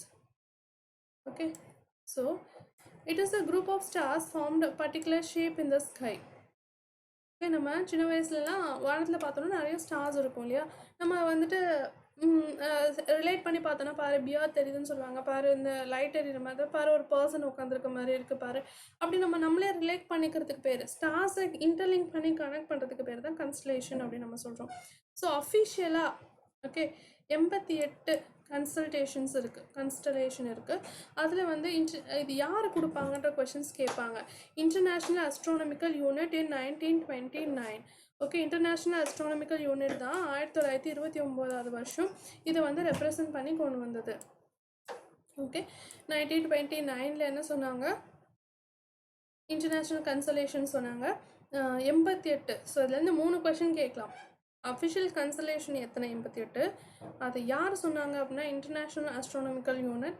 அதுக்கப்புறமா எந்த வருஷம் சொன்னாங்க, 1929 வருஷம். Okay, earlier Ptolemy in his book Almagest listed 48 consultation. So told me என்ன பண்ணியிருக்காரு, 48 முன்னாடி 48ன்னு சொன்னார். இப்போ அது என்னவா மாறிடுச்சுன்னா 88ஆக மாறிடுச்சு. Okay, Ursa Major is a constellation that can be seen in the northern hemisphere and a part of southern hemisphere. So question இது கேட்பாங்க, Ursa Major excuse me, Ursa Major can be seen in the northern hemisphere and a part of southern hemisphere. ஓகே, அவங்க வந்து ரெண்டு இடத்துலையுமே பார்ட்டில் இருப்பாங்க, part of northern hemisphere and part of southern hemisphere அப்படின்னா. ஸோ உங்களுக்கு தெரியும், அது வந்துட்டு இது நார்தர்ன் ஹெமிஸ்பியரு, இது என்னது சதர்ன் ஹெமிஸ்பியர். ஸோ இது நார்தர்ன் ஹெமிஸ்பியர், அதாவது ஈக்குவேட்டாக டிவைட் பண்ணுறது தானே northern hemisphere and southern hemisphere. இந்த வந்து அந்த உர்சா மேஜர் அப்படின்னு நம்ம சொல்கிறோம் இல்லையா, இது வந்து நார்தர்ன் ஹெமிஸ்பியரில் வந்து மேக்ஸிமம் தெரியும். அண்ட் கொஞ்சம் சதர்ன் ஹெமிஸ்பியர் கிட்ட வந்தீங்கனாலும் உங்களுக்கு அதை பார்க்கலாம். கீழே போக போக since earth is rotating and it also rotating its own axis, earth is revolving around the sun and also rotating its own axis அப்படின்னாம நம்ம இந்த உர்சா மேஜர் அப்படின்றத வந்து பாதி பாட்டில் தான் பார்க்க முடியும். அது வந்து என்னென்னா what is my Ursa Major அப்படின்னா it is a great bear in Latin அப்படின்னு சொல்கிறாங்க. உங்களுக்கு அதையும் காமிக்கிறேன். This is the Ursa Major. பார்த்தீங்கன்னா இங்கே இருக்க கன்ஸ்டலேஷன்ஸ் எல்லாத்தையும் அவங்க கனெக்ட் பண்ணிக்கிறாங்க. கனெக்ட் பண்ணிவிட்டு எக்ஸாக்டாக நம்மளுக்கு தெரியாது, that is a view point. ஒவ்வொருத்தவங்களோட வியூ பாயிண்ட் நம்மளுக்கு ஒன்று தெரியும், இன்னொருத்தவங்களுக்கு ஒன்று தெரியும். பட் எல்லா ஆஸ்ட்ரானமர்ஸும் சேர்ந்து ஓகே இதுதான் கன்ஃபார்மான பேட்டர்ன் அப்படின்னு நம்ம சொன்னாங்க அப்படின்னா, இப்போ ஃபோன் பேட்டர்ன் மாதிரி இந்த கன்ஃபர்மேஷன்ஸ் கொடுத்துட்டு இந்த உர்சா மேஜர் அப்படின்றத அவங்க சொல்லியிருக்காங்க. அது மாதிரி லியோ அப்படின்னு இருக்குது, உரியா மைனர் இருக்குது, கேமிலோ பேரடில்ஸ் இருக்குது, ஓகே கேனன்ஸ் பெனாட்டிசி இருக்குது. இது எல்லாமே வந்துட்டு என்னென்னா ஒன் ஆஃப் த பேட்டர்ன்ஸ் அப்படின்னு நம்ம சொல்லலாம். Okay, so this is constellations. அதுக்கப்புறமா சோலார் சிஸ்டம் வரும். ஸோ சோலார் சிஸ்டம் அப்படின்னா என்ன, solar system consist of a star at the centre and உங்களுக்கு எல்லாருக்குமே தெரியும், நான் ஏற்கனவே சொல்லியிருக்கேன். ஸோ நம்ம பின்னாடி போகணும் அப்படின்னா இந்த சோலார் சிஸ்டம் காமிச்சிருக்கேன் இல்லையா. ஸோ தான் மில்கிவே கேலக்ஸி. இந்த மில்கிவே கேலக்ஸியில் ஒன் ஆஃப் த பார்ட்டு தான் என்னது சோலார் சிஸ்டம். அந்த சோலார் சிஸ்டம் சன் இங்கே இருக்குது, மிச்சதெல்லாம் அங்கே இருக்குது. ஓகே, ஸோ அதான் நம்மளோட solar system. Solar system consist of a star at the centre. நம்மளோட ஸ்டார் என்னது, ஜென்ரலாக சோலார் சிஸ்டமோட டெஃபினிஷன் இது தான், star at the centre and 8 planet. Okay, அதுக்கப்புறம் என்ன இருக்குது, 3 இருக்குது, ஆஸ்ட்ராய்ட்ஸ் இருக்குது, காமெட்ஸ் இருக்குது, மெட்ராய்ட்ஸ் இருக்குது, that revolves around it. Okay, solar system அப்படின்னா ஒரு ஸ்டாரு சென்டரில் இருக்குது, அப்புறம் 8 பிளானட்ஸ் இருக்குது. 8 பிளானட்ஸ் வந்துட்டு அதுக்கப்புறம் 3 இருக்குது, ஆஸ்ட்ராய்ட் இருக்குது, மெட்ராய்ட்ஸ் இருக்குது. இதெல்லாம் கம்பைன் பண்ணது தான் என்னதுன்னா சோலார் சிஸ்டம்ஸ். இந்த 8 பிளானட்ஸ் நேம்லி அது உங்கள் எல்லாருக்குமே தெரியும், but I'll need to explain here. Mercury, Venus, Earth, Mars, Jupiter, Uranus, Saturn, Uranus, Neptune revolve around the sun in a fixed elliptical path is called orbit. நம்ம எல்லாருக்குமே தெரியும் இல்லையா. அதில் காமிக்கிறேன். இதோ this is our solar system. Sun, so Mercury, Venus,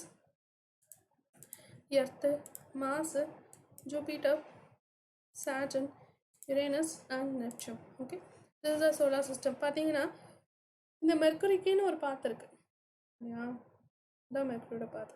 this is elliptical path. அப்புறம் வீனஸ்க்கு அப்படின்றது ஒரு பாத் இருக்குது. இந்த பாத்தை தாண்டி வீனஸ் போகாது. இந்த இதை தாண்டி நானும் வர மாட்டேன் நீயும் வராதுன்னு சொல்கிற மாதிரி தான் இந்த பாத்தை தாண்டி வீனஸும் போகாது. ஸோ ஒவ்வொருத்தவங்களுக்கும் தன்னோட பாத்தில் தான். நம்மள மாதிரி ரோடு போட்டால் ரோட்டை விட்டுட்டு சைடில் பைக் ஓட்டுறது, இல்லை சைடில் போகிறது, ரோடை விட்டுட்டு குறுக்கு வழியில் போகிறது, இந்த இதெல்லாம் கிடையாது. எல்லாமே பாத்தை தான் ஃபாலோ பண்ணும். அந்த எலிப்டிக்கல் பாத்தை விட்டு கொஞ்சம் மிஸ் ஆனாலும் இட்டு மேஜர் என்ன சொல்கிறது, அன்சர்டனிட்டிஸ் அப்படின்னு சொல்லலாம். டு ஆல் த பிளானட்ஸ் எல்லாத்துக்குமே ஒரு ஹிடனாக ஒரு ஹிண்டரன்ஸாக அமையும் இது. ஓகே, ஸோ அதாவது பாத்தில் சுற்றும், உலகத்தையும் சன்னையும் சுற்றும், தன்னைத்தானே சுற்றும். ஸோ அதுக்கு அடுத்த கிளாஸில் நான் சொல்கிறேன் வாட் இஸ் எலிப்டிக்கல் பாத்தில் சுற்றுறது என்ன, தன்னைத்தானே சுற்றிக்கிறது என்ன அப்படின்னு உங்கள் எல்லாருக்குமே தெரியும். ரொட்டேட் அண்ட் ரிவால்வ் அப்படின்னு நம்ம சொல்லுவோம். So around the fixed elliptical path is known as orbit. அந்த இடத்துக்கு இதுக்கு பேர் தான் ஆர்பிட். இப்படி சுற்றி வருது இல்லையா, இதுக்கு பேர் தான் orbit. So most star host their own planet. எல்லா மேக்ஸிமம் ஸ்டார்ஸ் எல்லாமே அதாவது பிளானட்டை வச்சுருக்கோம். So there are billion of other solar system இந்த மில்கி வே கேலக்ஸிஸ் அலோன். எனக்குமே சொன்னேன், இங்கே வாங்க மில்கி வே கேலக்ஸிஸ்க்கு இங்கே. ஸோ இது வந்து இங்கே மில்கி வே கேலக்ஸி. ஓகே, இதான் மில்கி வே கேலக்ஸி, நம்மளோட மில்கி வே கேலக்ஸி. இதில் எத்தனை வகையான சோலார் சிஸ்டம்ஸ் இருக்குது, மில்லியன்ஸ் ஆஃப் ஸ்டார்ஸ். ஏற்கனவே சொன்னேன் இல்லையா, இது வந்து நம்ம வெறும் கேலக்ஸின்னு வச்சுக்க வேணாம், மில்கி வே கேலக்ஸின்னு வச்சுக்கலாம். ஓகே, இந்த மில்கி வே கேலக்ஸிஸில் எவ்வளோ மில்லியன் ஆஃப் ஸ்டார்ஸ் இருக்குது அப்படின்னு பாருங்கள். இது வந்து சும்மா எக்ஸாம்பிள், இங்கே இருக்கலாம், இங்கே இருக்கலாம், இங்கே இருக்கலாம், இங்கே இருக்கலாம். ஸோ ஒவ்வொரு star has its own planet. நான் ஏற்கனவே எக்ஸ்பிளைன், ஒவ்வொரு ஸ்டாருக்கும் அதாவது பிளானட் இருக்கும் and it will form a path. Milky Way கேலக்ஸிஸ்லேயே 1008, அதில் ஒன்று தான் நம்மளோட சோலார் சிஸ்டம். அந்த சோலார் சிஸ்டமில் ஒன்று தான் planet. Okay, so the most star hosts their own planet. So there are millions of other solar systems in the Milky Way galaxy alone. Okay, இது நம்ம பார்த்துட்டோம். இதே மாதிரி ஸோ இது okay.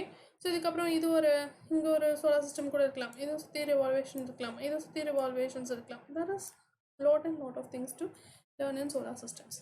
So solar system also have more than one stars.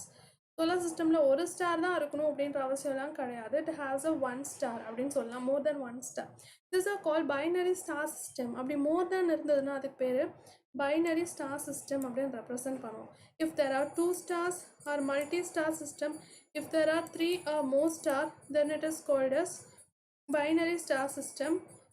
மோர் ஸ்டாராக இருக்கலாம், multiple star system அப்படின்னு நம்ம ரெப்ரசன்ட் பண்ணிடுவோம். Okay, our solar system is located in the outer spiral arm of the vast Milky Way galaxy. இது ரொம்ப இம்பார்ட்டண்டான point. So எல்லாருக்குமே Milky வே galaxy தான் நம்மளோட இதுன்னு தெரியும். ஆனால் நம்ம outer spiral arms of Milky வே கேலக்ஸிஸில் இருக்கும் அப்படின்றது தான் இங்கே ரெப்ரசன்ட் பண்ணியிருக்கோம். நம்ம இங்கே இது அவுட்டர் இப்படி போகுது, ரொட்டேஷன்ஸ் இருக்குது. ஸோ இங்கே outer most, we are not in the centre, இங்கெல்லாம் இல்லை, we are in the outer most part of the milky way galaxy அப்படின்னு நம்ம சொல்லலாம். ஸோ மில்கி வே கேலக்ஸியில் அவுட்டர் மோஸ்ட் பாஸ்ட் அதுதான் அவங்க there represent. Okay, our solar system is located in the outer spiral of one of the vast Milky Way galaxies. Our solar system orbits the center of the Milky Way galaxies at about 8,28,000 km/h. Our solar system orbits the center of Milky Way galaxy. So, நம்ம out about அதுக்கும் நான் அங்கே தான் போய் ஆகணும். I'll explain you. So இங்கே போனீங்கன்னா நம்ம சோலார் சிஸ்டம் சொல்கிறோம் இல்லையா, இங்கே வந்துட்டு இங்கே மெர்க்குரி வீனஸ்னே வச்சுக்கலாமே. இந்த வீனஸ் வந்து என்ன ஆகுது அப்படின்னா தன்னைத்தானே சுற்றுது அண்ட் சன்னையும் சுற்றிட்டு வருது. இப்படி சுற்றும் போது தன்னைத்தானே சுற்றிக்கிட்டே சன் அதோட ஆர்பிட்டல் பாத்தில் சுற்றி வருது. அதே மாதிரி இந்த ஃபங்க்ஷன்ஸ் இங்கே நடந்துட்டுருக்கு. ஆனால் இந்த மில்கி வே கேலக்ஸிஸ் ஃபுல் கேலக்ஸிஸையும் சுற்றிக்கிட்டு தன்னைத்தானே சுற்றி வருது. ஒவ்வொரு விஷயமும் அப்படி தான் நடக்குது. இங்கே இருக்கிறது மட்டும் இல்லை, இது வந்து இதையும் சுற்றிக்கும் தன்னைத்தானும் சுற்றிக்கும். அதுதான் அவங்க சொல்கிறாங்க ஃபுல் மில்கி வே கேலக்ஸியே அப்படி ரொட்டேட் பண்ணி வருது அப்படின்னு. Our solar system orbits the center of Milky Way galaxy. நம்ம solar system வந்து center of Milky Way galaxy. இது நம்மளோட solar system, இது Milky Way galaxy. Okay, அப்படி represent பண்ணிக்கோங்க. Orbit the center of the Milky Way galaxy is at about 8,28,000 km ஒரு ஹவருக்கு இந்த ஸ்பீடில் சுற்றி வந்துட்டுருக்கு. Our solar system takes about 230 million years to complete one orbit around the galactic center. இப்போ Milky Way center இது இருக்குது அப்படின்னா நம்ம solar system Milky Way சுற்றி வரணும், அதானே? ஓகே, ஸோ இப்போ சுற்றி வர்றதுக்கு எவ்வளோ கிலோமீட்டர் ஸ்பீட்லனா 8,28,000 கிலோமீட்டர் ஸ்பீடில் சுற்றிட்டு இருக்கு. ஓகே, 8,28,000 ஸ்பீடில் சுற்றிட்டு இருக்கு. ஆனால் our solar system take 230 billion years 230 million years to complete one orbit. இதை சுற்றி வர்றதுக்கு ஒரு தடவை மில்கி வே கேலக்ஸி நம்ம என்ன சொன்னோம், ஏற்கனவே மில்கி வே கேலக்ஸியில் நம்ம எங்கே இருக்கோம், ஸ்பைரல் ஆர்ம்ஸில் வந்து இங்கே இருக்கோம் இல்லையா? ஸோ ஒரு ஸ்பைரல் ஆர்ம்ஸ் இருக்குன்னா நம்ம வந்து அவுட்டர் ஸ்பைரல் ஆர்ம்ஸில் தான் இருக்கோம்னு நான் சொன்னேன். ஸோ இந்த மில்கி வே கேலக்ஸியில் வந்துட்டு இந்த ஸ்பைரல் ஆர்ம்ஸ்லேருந்து சுற்றி வந்து இந்த இடத்துல முடிக்கிறதுக்கு டைம் எவ்வளோ எடுக்கும் அப்படின்னா 230 million years to complete one orbit around the galactic center எடுக்கும். ஓகே, ஸோ இப்போ வந்து solar system formations. The solar system is believed to formed about 4.6 million years ago. நம்மளோட அந்த solar system outer ஆர்மில் இருக்க இந்த solar system வந்துட்டு எப்போ form ஆச்சுன்னா 4.6 million years agoக்கு முன்னாடியே ஃபார்ம் ஆயிடுச்சு. Okay, the solar system also includes the Kuiper belt that lies the past Neptune's orbit. நான் கிளாஸ் எடுக்கும்போது சோலார் சிஸ்டம் பற்றி கம்ப்ளீட் டீட்டெயில்ஸாக கிளாஸ் எடுக்கும்போது நான் அதை சொல்கிறேன். சோலார் சிஸ்டம் வந்து குப்பியர் பெல்ட் எப்படி மெயின்டைன் பண்ணியிருக்கு அப்படின்னு சொல்லிட்டு. This is a sparely occupied ring of icy body. This is sparely occupied ring of icy body. இந்த குப்பியர் பெல்ட் வந்து அதுக்கு மேலே வந்து ரிங் ஆஃப் ஐசி பாடிஸ் நிறையா இருக்கும். There is almost all smaller than the top planet Pluto. இது மாதிரி பெரிய பெரிய பிளானட்ஸாக இல்லாமல் எல்லாமே பிளானட்டாக ஃபார்ம் ஆகிறதுக்கு நிறைய வந்து நமக்கு ப்ரொசீஜர்ஸ் இருக்குது. ஒயின்ஸ் என்னென்னா பர்டிகுலர் ஆர்பிட்டில் சுற்றணும், இவ்வளோ லேண்ட் ஏரியாஸ் இருக்கணும், அதுக்கப்புறமா வந்து அந்த மாதிரி க்ரைட்டீரியாஸை மீட் பண்ணால் தான் நம்ம பிளானட்னு கொடுக்க முடியும். இல்லைனா இட் இஸ் இவ்வளோ சைஸில் இருக்கணும், இதெல்லாம் வந்து பிளானட்டோட இது. ஸோ இப்போ நம்ம போக போகிறது Oort cloud. What is by Oort cloud அப்படின்னா beyond the fringes of Kuiper belt. So இதான் பியாண்ட் இதுதான் நம்ம சோலார் சிஸ்டம், இது நம்மளோட பிளானட்டு. இதை தாண்டி பார்த்தீங்கன்னா சுற்றி ஐஸ் பார்ட்டிகல்ஸால் மேட் பண்ணப்பட்டிருக்கும். இதுக்கு பேர் தான் என்ன சொல்கிறோம் அப்படின்னா வந்து ஊட் கிளவுட் அப்படின்னு சொல்கிறோம். இதுக்கு மேலே இருக்கிறது கூப்பியர் பெல்ட், இது எல்லாமே கூப்பியர் பெல்ட் வெளில இருக்கிறது. ஆனால் இந்த ஐசி பார்ட்டிகல்ஸ் இருக்கு இல்லையா, அவுட்டர் மோஸ்ட் ரிங்காக ஃபார்ம் ஆகி இருக்கு இல்லையா, அதுக்கு பேர் வந்து ஊட் கிளவுட் அப்படின்னு நம்ம சொல்லுவோம். So beyond the fringes of Kuiper belt, அந்த கூப்பியர் பெல்ட்டை தாண்டி இருக்கிறதுக்கு பேர் என்னென்னா Oort cloud. And this giant spherical shells around our solar system. இது வந்து ஒரு ஆமைக்கு ஒரு ஷெல் மாதிரி, இது வந்து நம்மளுக்கு ஒரு பாதுகாப்பு வளைய மாதிரி இந்த ஷெல் ஃபார்ம் ஆகி நம்ம பிளானட்டை பாதுகாத்துட்ருக்குன்னு சொல்கிறாங்க. It has never been directly observe, டேரெக்டாக பார்க்கல, but its existence is predicted based on the mathematical model and observation of comets that likely originate here. Okay, mathematical model, observation of comets. So ரெண்டு இருக்குது. It has never directly observed. ஆனால் வந்து mathematical மாடலாகவும் observation of comets அதனாலையும் Oort cloud வந்து form ஆகிருக்கு. Oort cloud is made up of icy pieces of space debris. So Oort cloud வந்து ரொம்ப ஐசி பீசஸ் ஆஃப் ஸ்பேஸ் டெப்ரிஸ்னால ஃபார்ம் ஆகிருக்கு. ஓகே, ஸோ நான் ஏற்கனவே சொன்ன மாதிரி தான் ஐசி பார்ட்டிகல் டெப்ரிஸ், இது என்றைக்குமே நம்மளுக்கு ஒரு ப்ரொடெக்ஷன்ஸ் லேயராக ஹெல்ப் பண்ணுது. Okay, so it is orbiting our sun as far as 1.6 light years away. Okay, நம்ம சன்னை வந்துட்டு 1.6 லைட் இயர்னா ஆஸ்ட்ரானமிக்கல் யூனிட்னு சொல்கிறேன் நான்.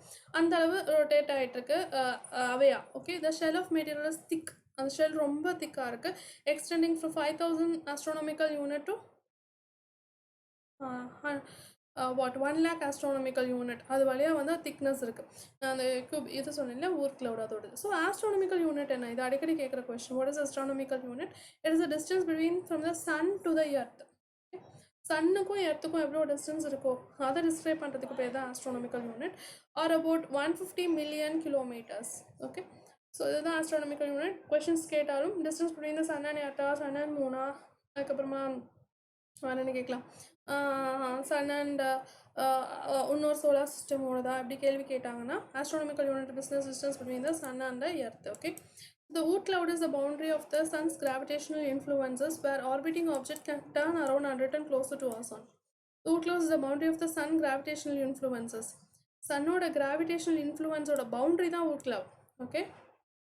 Where orbiting object can turn around and return closer to our sun. So அதுக்கு மேலனா சன்னை நோக்கி எல்லா பிளானட்டும் என்ன ஆக ஆரம்பிச்சிடும்னா அப்படியே ரிட்டர்ன் ஆகி சன்னை க்ளோஸராக வர ஆரம்பிச்சிடும். இப்போ நம்ம சன்னோட டிஸ்டன்ஸாக தான் ரொட்டேட் ஆகிட்டு இருக்கோம் இல்லையா. ஸோ இந்த லிமிட்டுக்கு மேலே போச்சுன்னா எல்லாமே சன்னோட க்ளோஸராக வர ஆரம்பிச்சிடுன்றதுக்காக ஒரு பாதுகாப்பு வளையம். ஸோ சேட்டிலைட்ஸ் அப்படின்னா there are more than 163 known natural satellite. சேட்டலைட்னா என்ன in our solar system and several more awaiting confirmations of discoveries. Okay, so more than 160. What is satellite? இப்போ நம்ம சேட்டலைட்லாம் சென்ட் பண்ணுறோம் இல்லையா, லான்ச் பண்ணுறோம், சேட்டலைட் சென்ட் பண்ணுறோம். So இந்த சேட்டலைட் அப்படின்றது வந்து என்ன அப்படின்னா ஒரு நம்மளை வந்து சுற்றிட்டு இருக்கிறது. Like moon is our natural satellite of earth. Okay, ஒவ்வொன்றுக்கும் ஒரு நேச்சுரல் சேட்டலைட்ஸ் இருக்கும், சில இதுக்கு சேட்டலைட்ஸே இருக்காது. ஸோ இப்போ நம்ம சோலார் சிஸ்டம் பார்த்தோம்னா பார்த்தீங்கன்னா இப்போது எர்த் இருக்குது, எர்த்துக்கு ஒரு நேச்சுரல் சேட்டலைட்ஸ் இருக்கும். ஓகே, மெர்க்குரிக்கு இருக்கா, வீனஸ்க்கு இருக்கா, மாஸ்க்கு இருக்கா. சேட்டலைட் அப்படின்னா தனக்கு தானே ஒளி கிடையாது, இது வாங்க ரிஃப்ளெக்ட் பண்ணும். ஓகே, ஸோ நம்ம சென்ட் பண்ணுறது இது வந்து நேச்சுரலாக ஃபார்ம் ஆகிற சேட்டலைட். நம்ம சென்ட் பண்ணுற சேட்டலைட் வந்து லைக் அது நேச்சுரல் சேட்டலைட் மாதிரியே ஃபங்க்ஷன் ஆகி அது வந்து என்ன பண்ணுவோம்னா எப்படி ஒர்க் ஆகுது அப்படின்றத நம்மளுக்கு ரெப்ரசன்டேஷன் பண்ணும்.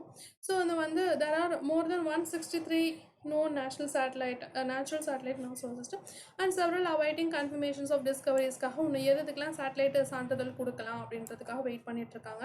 ஆஃப் தி 8 planet மொத்தமாக Mercury and Venus are the only planet with no satellite. இம்பார்ட்டன்டான கொஷின்ஸ், எதுக்கு வந்துட்டு சேட்டலைட் கிடையாது அப்படின்னு பார்த்தீங்கன்னா இந்த மெர்க்குரிக்கும் இந்த வீனஸ்க்கும் சேட்டலைட்ஸ் கிடையாது. Okay, Mercury and Venus has no satellites for its own. Okay, அதே இது Jupiter and Saturn has the highest satellite in our solar system. So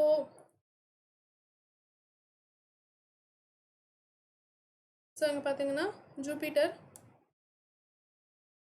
and Saturn இதுக்கு வந்து ஹையஸ்ட் நம்பர் ஜூபிட்டருக்கு 63 அதில் எக்ஸ்பிளைன் யூ கிளியர்லி. அதுக்கப்புறம் Satan அதுலேருந்து கம்மி இருக்கிறதே highest number of satellite வந்து ஜூபிட்டர்ஸில் தான் இருக்கும். அதுக்கப்புறம் சேட்டன் இருக்குது. நான் அடுத்து வந்துட்டு ஒவ்வொரு வகையான சோலார் சிஸ்டம் பற்றி எக்ஸ்பிளைன் பண்ணுவேன். அண்ட் அதோட ஆர்பிட்டிங் என்ன, ரிவால்விங் ஸ்பீட் என்ன, ரொட்டேட்டிங் ஸ்பீட் என்ன, அதுக்கு என்னென்ன சேட்டலைட்ஸ்லாம் இருக்குது, அதில் இம்பார்ட்டண்டான சேட்டலைட்டோட பேர் என்ன. சம்டைம்ஸ் ஜூபிட்டரோட சேட்டலைட் கேட்கலாம், அடிக்கடி கேட்குற கொஷின். சேட்டனோட சேட்டலைட் இதில் எது, ஜூபிட்டரோட சேட்டலைட் இதில் எது. ஸோ இப்படி இம்பார்ட்டண்டான கொஷின்ஸ் நிறைய அந்த சேட்டலைட்லேருந்தே நிறைய கொஷின்ஸ் வரும். அண்ட் இதில் வந்து நேச்சுரல் சேட்டலைட்டும் இருக்குது, ஆர்பிட்டிங் சேட்டலைட்டும் இருக்குது. ரெண்டு சேட்டலைட்டும் natural satellite and artificial satellite ரெண்டுமே இருக்குது. லான்ச் பண்ணி நம்ம என்ன பண்ணுறோன்னா மூமெண்ட் ஆஃப் தட் பிளானட்ஸ் எப்படி இருக்குது, இந்த ஆஸ்ட்ராய்ட் காமெட்ஸில் வேறு ஏதாவது வந்து ரீச் ஆகுதா, இல்லை சோலார் சிஸ்டம் பற்றி கம்ப்ளீட்டாக ஸ்டடி பண்ணுறதுக்காக நம்ம நிறையா சேட்டலைட்டை லான்ச் பண்ணி வச்சுருக்கோம். Like USA, India, China, Japan, இந்த மாதிரி பெரிய பெரிய கண்ட்ரிஸஸ் எல்லாமே சேட்டலைட்டை லான்ச் பண்ணி வச்சுருக்காங்க. ஸோ அதனால வந்துட்டு சேட்டலைட் அப்படின்றது ஒரு இம்பார்ட்டண்டான டாபிக். நெக்ஸ்ட்டு வந்துட்டு நான் என்ன சொல்லணும் அப்படின்னா இது வந்து சேட்டலைட்டை பற்றி நான் கம்ப்ளீட்டாக டீட்டெயில்டாக எக்ஸ்பிளைன் பண்ணுவேன். ஸோ இது வரைக்கும் நம்ம என்னென்ன பார்த்தோம் ஒன்ஸ் கிளான்ஸ் போயிடலாம். So earth origin. இம்பார்ட்டண்டான பாயிண்ட்ஸ் மட்டும் சொல்கிறேன். ப்ரொஃபஸர் இமானுவேல் காண்ட் அப்படின்றவர் தான் சொன்னார். ஸோ எர்த் ஆரிஜினை பற்றி, எர்த்தோட ஆரிஜினை பற்றி. அதுக்கப்புறமா வந்து நெபுலர் ஹைப்போதசிஸ் அப்படின்ற தியரி கொடுத்தது வந்து லாப்லேஸ் 1796 கொடுத்தாரு. அது இந்த பிளானட் எல்லாமே வந்து ரொம்ப ஸ்லோவாக க்ளவுடாக அசோசியேட் ஆகி ரொம்ப ஸ்லோவாக ரொட்டேட் ஆகுது. அப்புறம் ஆக்ரிவேஷன் தியரியும் சொல்லியும் சோலார் நெபுலர் ஒன்று இருக்குது. அப்புறமா டஸ்ட் பார்ட்டிகல்ஸ் எல்லாம் ரொம்ப காம்பேக்ட் ஆகி பிளானட்ஸாக ஃபார்ம் ஆகுது. லைட்டர் மெட்டீரியல்ஸ்லாம் த்ரோ அவே ஆகிடுச்சு அப்படின்னு நான் சொன்னேன். ஸோ க்ரஸ்ட் அண்ட் கோர் எப்படி ஃபார்ம் ஆகுதுன்னு சொன்னேன். ரொம்ப டென்சர் மெட்டீரியல்ஸ்லாம் கீழேயும் லைட்டர் மெட்டீரியல்ஸ்லாம் மேலேயும் போயிடுது. அப்படி போகிறதுனால ஒன்னோட ஒன்று கொலடாகி சென்டருக்கு போயிடுது. அந்த சென்டர் தான் நம்ம எர்த்தோட magnetic field, that is higher density magnetic ஃபீல்டுக்கு காரணம். That is a gravitational force acting on them. அதுக்கப்புறமா வந்து சோலார் விண்ட் வந்து இம்பேக்ட் ஆன் லைட்டர் அனிமல்ஸ், அதுக்கப்புறம் தான் பிளானட், மூன்ஸ், ஆஸ்ட்ராய்ட், காமெட்ஸ் எல்லாமே ஃபார்ம் ஆகுது அப்படின்னு நான் சொன்னேன். அதுக்கப்புறம் உங்களுக்கு ஏற்கனவே சொன்னேன் கிரஸ்ட்னா என்ன, கோர்னா என்ன, மேண்டல்னா என்ன, மேண்டல் என்னன்னு தெளிவாக சொன்னேன். இன்னும் ஜியோகிரஃபி கிளாஸில் இன்னும் அதை நான் தெளிவாக சொல்கிறேன். அதுக்கப்புறமா வந்து எவ்வளோ டிஸ்டன்ஸு, இந்த ரெண்டு பாத்துக்கும் நடுவில் இருக்கிறது பேர் என்ன, இது ரெண்டுக்கும் நடுவில் இருக்கிறதுக்கு பேர் என்ன, அதெல்லாம் ஜியோகிரஃபி கிளாஸில் டீட்டெயில்டாக எக்ஸ்பிளைன் பண்ணுறேன். அப்புறம் மாடர்ன் தியரி யூனிவர்ஸை பற்றி சொன்ன வந்து ஆப் ஜார்ஜ் லெமாரிட்ரின்னு சொன்னேன். அப்புறமா வந்து பிக் பேங் தியரி தான் ரொம்ப ரொம்ப இம்பார்ட்டன்ட். அந்த பிக் பேங் தியரியை எக்ஸ்பிளைன் பண்ணவர் யார், எட்வர்ட் ஹப்பிள் அப்படின்னு நான் சொன்னேன். அதுக்கப்புறமா வந்து பிக் பேங் தியரி அப்படின்னா ஒரு ஃப்ராக்ஷன் ஆஃப் செகண்டில் வந்து என்னாச்சு, ஒரு சபடாமிக் ஒரு எலக்ட்ரான் ஷேப்பில் இருக்கிறது வந்து விரிஞ்சிருச்சு, எக்ஸ்ப்ளோட் ஆகி அது வந்து இன்னுமே எக்ஸ்ப்ளோட் ஆகிட்டு தான் இருக்குது அப்படின்னு சொல்கிறாங்க. ஸோ அதில் வந்துட்டு இந்த ஏற்கனவே சொன்ன சப்படாமிக் பார்ட்டிகல்ஸ்லேருந்து ஆட்டம்ஸ், தென் ஆட்டம்ஸ்லேருந்து ஸ்டார்ஸ் அண்ட் கேலக்ஸிஸ், அதுக்கப்புறம் solar system formation and earth, இந்த மாதிரி ஃபார்மேஷன்ஸ்லாம் நிறையா இருக்குது. ஸோ கேலக்ஸிஸ் அப்படின்னா வந்து இந்த Greek word is drive from Greek வேர்ட்லேருந்து டிரைவ் பண்ணாங்க. And Milky Way galaxies, million of stars, stellars, interstellars இது எல்லாமே இருக்குது. அதுக்கப்புறமா வந்து சோலார் சிஸ்டம் வந்து ஏற்கனவே இந்த ஸ்பைரல் ஆர்மில் தான் இருக்குது அப்படின்னு சொல்லியிருக்கேன். ஸோ வந்துட்டு இந்த இடத்துல இருக்கதான் solar system formation. Types of galaxies 3 சொன்னேன், ஸ்பைரல், எலிப்டிக்கல், இர்ரெகுலர். ஸ்பைரலுக்கு எக்ஸாம்பிள் மில்கிவே அண்ட் ஆண்ட்ரோமேடா. அதுக்கப்புறமா எலிப்டிக்கல் கேலக்ஸிஸ் வந்து மெஸ்ஸியரு, இர்ரெகுலர் கேலக்ஸிஸ் வந்து லார்ஜ் மெக்லனிக் க்ளவுடு. அதுக்கப்புறமா வந்து இதான் அது universe made up of energy, subatomic particles, ஏற்கனவே நான் சொன்னது தான். கிராவிடேஷனல் லென்ஸிங்னா உங்களுக்கு என்னன்னு சொன்னேன், ஏஜ் ஆஃப் யூனிவர்ஸும் டார்க் எனர்ஜி பற்றி கன்ஃபைன் பண்ணி சொல்கிறதுக்கு பேர் தான் வந்துட்டு கிராவிடேஷனல் லென்ஸிங். டார்க் எனர்ஜி வந்து எர்த்தோட எக்ஸ்பான்ஷனுக்கு காரணமாக இருக்குது அப்படின்னு நான் சொன்னேன். அந்த அந்த எனர்ஜியை கொடுக்குறது டார்க் எனர்ஜி தான். அப்புறம் ஸ்டார்னா என்ன சொன்னேன், it has own light and heat. அடுத்த பாயிண்ட் வந்து சன்னு தான் நம்ம நியரஸ்ட் ஸ்டாரு, ரொம்ப பிரைட்டஸ்ட் வந்து சீரஸு. அப்புறம் ப்ராக்சிமா கேலக்ஸி வந்து செஞ்சுரி வந்து closest stars to the sun அப்படின்னு சொன்னேன். ஸ்டார் எப்படி ஃபார்மேஷன்ஸ் போகும்னு சொன்னால் red, white, neutron and black hole. Okay, அதுக்கப்புறம் constellation, it is a group of star வந்து ஃபார்ம் பண்ணுறதுக்கு பேர் தான். அஃபிஷியலாக 88, ஆனால் ஃபஸ்ட்டு வந்துட்டு பிளாட்மி வந்து சொன்னது 48 தான். அது வந்து சொல்கிறவங்க இன்டர்நேஷ்னல் ஆஸ்ட்ரானமிக்கல் யூனிட். அதுக்கப்புறமா வந்துட்டு உர்சா மேஜர் வந்து அது வந்து ஒரு பேட்டர்ன் ஆஃப் கன்சலேஷன்ஸ். அது வந்து கிரேட் பியர் அப்படின்னு நம்ம சொல்லுவோம் லாட்டினில், அதுக்கு பேர். சோலார் சிஸ்டம் அது வந்து ஃபிக்ஸ்ட் எலிப்டிக்கல் பாத்தில் ரொட்டேட் ஆகிட்டே இருக்கும், அது பேர் ஆர்பிட்னு சொல்லுவோம். ஸ்டார் வந்து எப்படி ஃபார்ம் ஆகுது, solar system consist of star with centre, அப்புறம் 8 பிளானட் சுற்றி இருக்கணும், அப்புறம் 3 ஆஸ்ட்ராய்ட், காமெட், மெட்ராய்ட்ஸ் எல்லாமே இருக்கணும். அதுக்கப்புறம் most of the star has its own planet, அதெல்லாம் டீட்டெயில்டாக எக்ஸ்பிளைன் பண்ணேன் பிளானட்ஸ் என்னன்ட்டு. அப்புறமா binary, not only single star, binary star இருக்கலாம். நம்ம வந்து அவுட்டர்மோஸ்ட் ஸ்பைரல் ஏரியாவில் இருக்கும்னு சொன்னேன். சோலார் சிஸ்டம் வந்து 230 மில்லியன் இயர்ஸ் ஆகும் ஒரு மில்கிவே கேலக்டிக் சென்டரை சுற்றி வரதுக்கு. அதுக்கப்புறமா சோலார் சிஸ்டம் ஃபார்மேஷன் 4.6 இயர்ஸ் ஆகும். இது கூப்பியோ பெல்ட்டை சுற்றி வந்துட்டு வருது. கூப்பியோ பெல்ட் தான் அவுட்டர்மோஸ்ட் லேயராக இருக்குது. ஐசி பார்ட்டிகல்ஸ், ஊட் கிளவுட்னா என்ன சொன்னேன், இங்கே தான் Oort cloud. It is of fully of ice and it is also forming as a shell for the solar systems. ஆனால் அதுக்கு மேலே வந்து கிராவிடேஷன் ஃபோர்ஸ் இழந்து எல்லாமே சன்னை நோக்கி இருக்கக்கூடிய விதத்தில் இருக்கிறதுனால இது வந்து ஒரு அவுட்டர்மோஸ்ட் ஷெல்லாக ஒர்க் பண்ணி ப்ரொடெக்ட் பண்ணிகிட்ருக்கு. அண்ட் 1.6 மில்லியன் இயர்ஸ் அவே நம்ம சன்லேருந்து இருக்குது. அண்ட் 5000 astronomical unit to 1 lakh astronomical unit. Astronomical unit distance from the sun to the earth அப்படின்னு நான் ஏற்கனவே சொன்னேன். இந்த point I have already explained you. So satellite 163 more than confirmation பேட்டர்னுக்காக நிறைய வெயிட் பண்ணிகிட்ருக்கு. Mercury and Venus are no satellite and Jupiter and Saturn has the highest number of solar system. இதுக்கப்புறமா planet, மூணு, இந்த மாதிரி ஐட்டம்ஸு நெக்ஸ்ட்டு பார்ட் 2ல் பார்க்கலாம். So இதுவே மேக்ஸிமம் உங்களுக்கு வந்து up to part of the satellites வரைக்கும் உங்களுக்கு ரொம்ப ரொம்ப யூஸ்ஃபுல்லாக இருக்கும். You can get score high marks in you can get full marks in nature of universe while attending my classes. So thank you for this class and please use my code SRGUS to get 10% discount and let us crack TN exams with an academy. Subscribe and click the bell button for an academy. Thank you guys.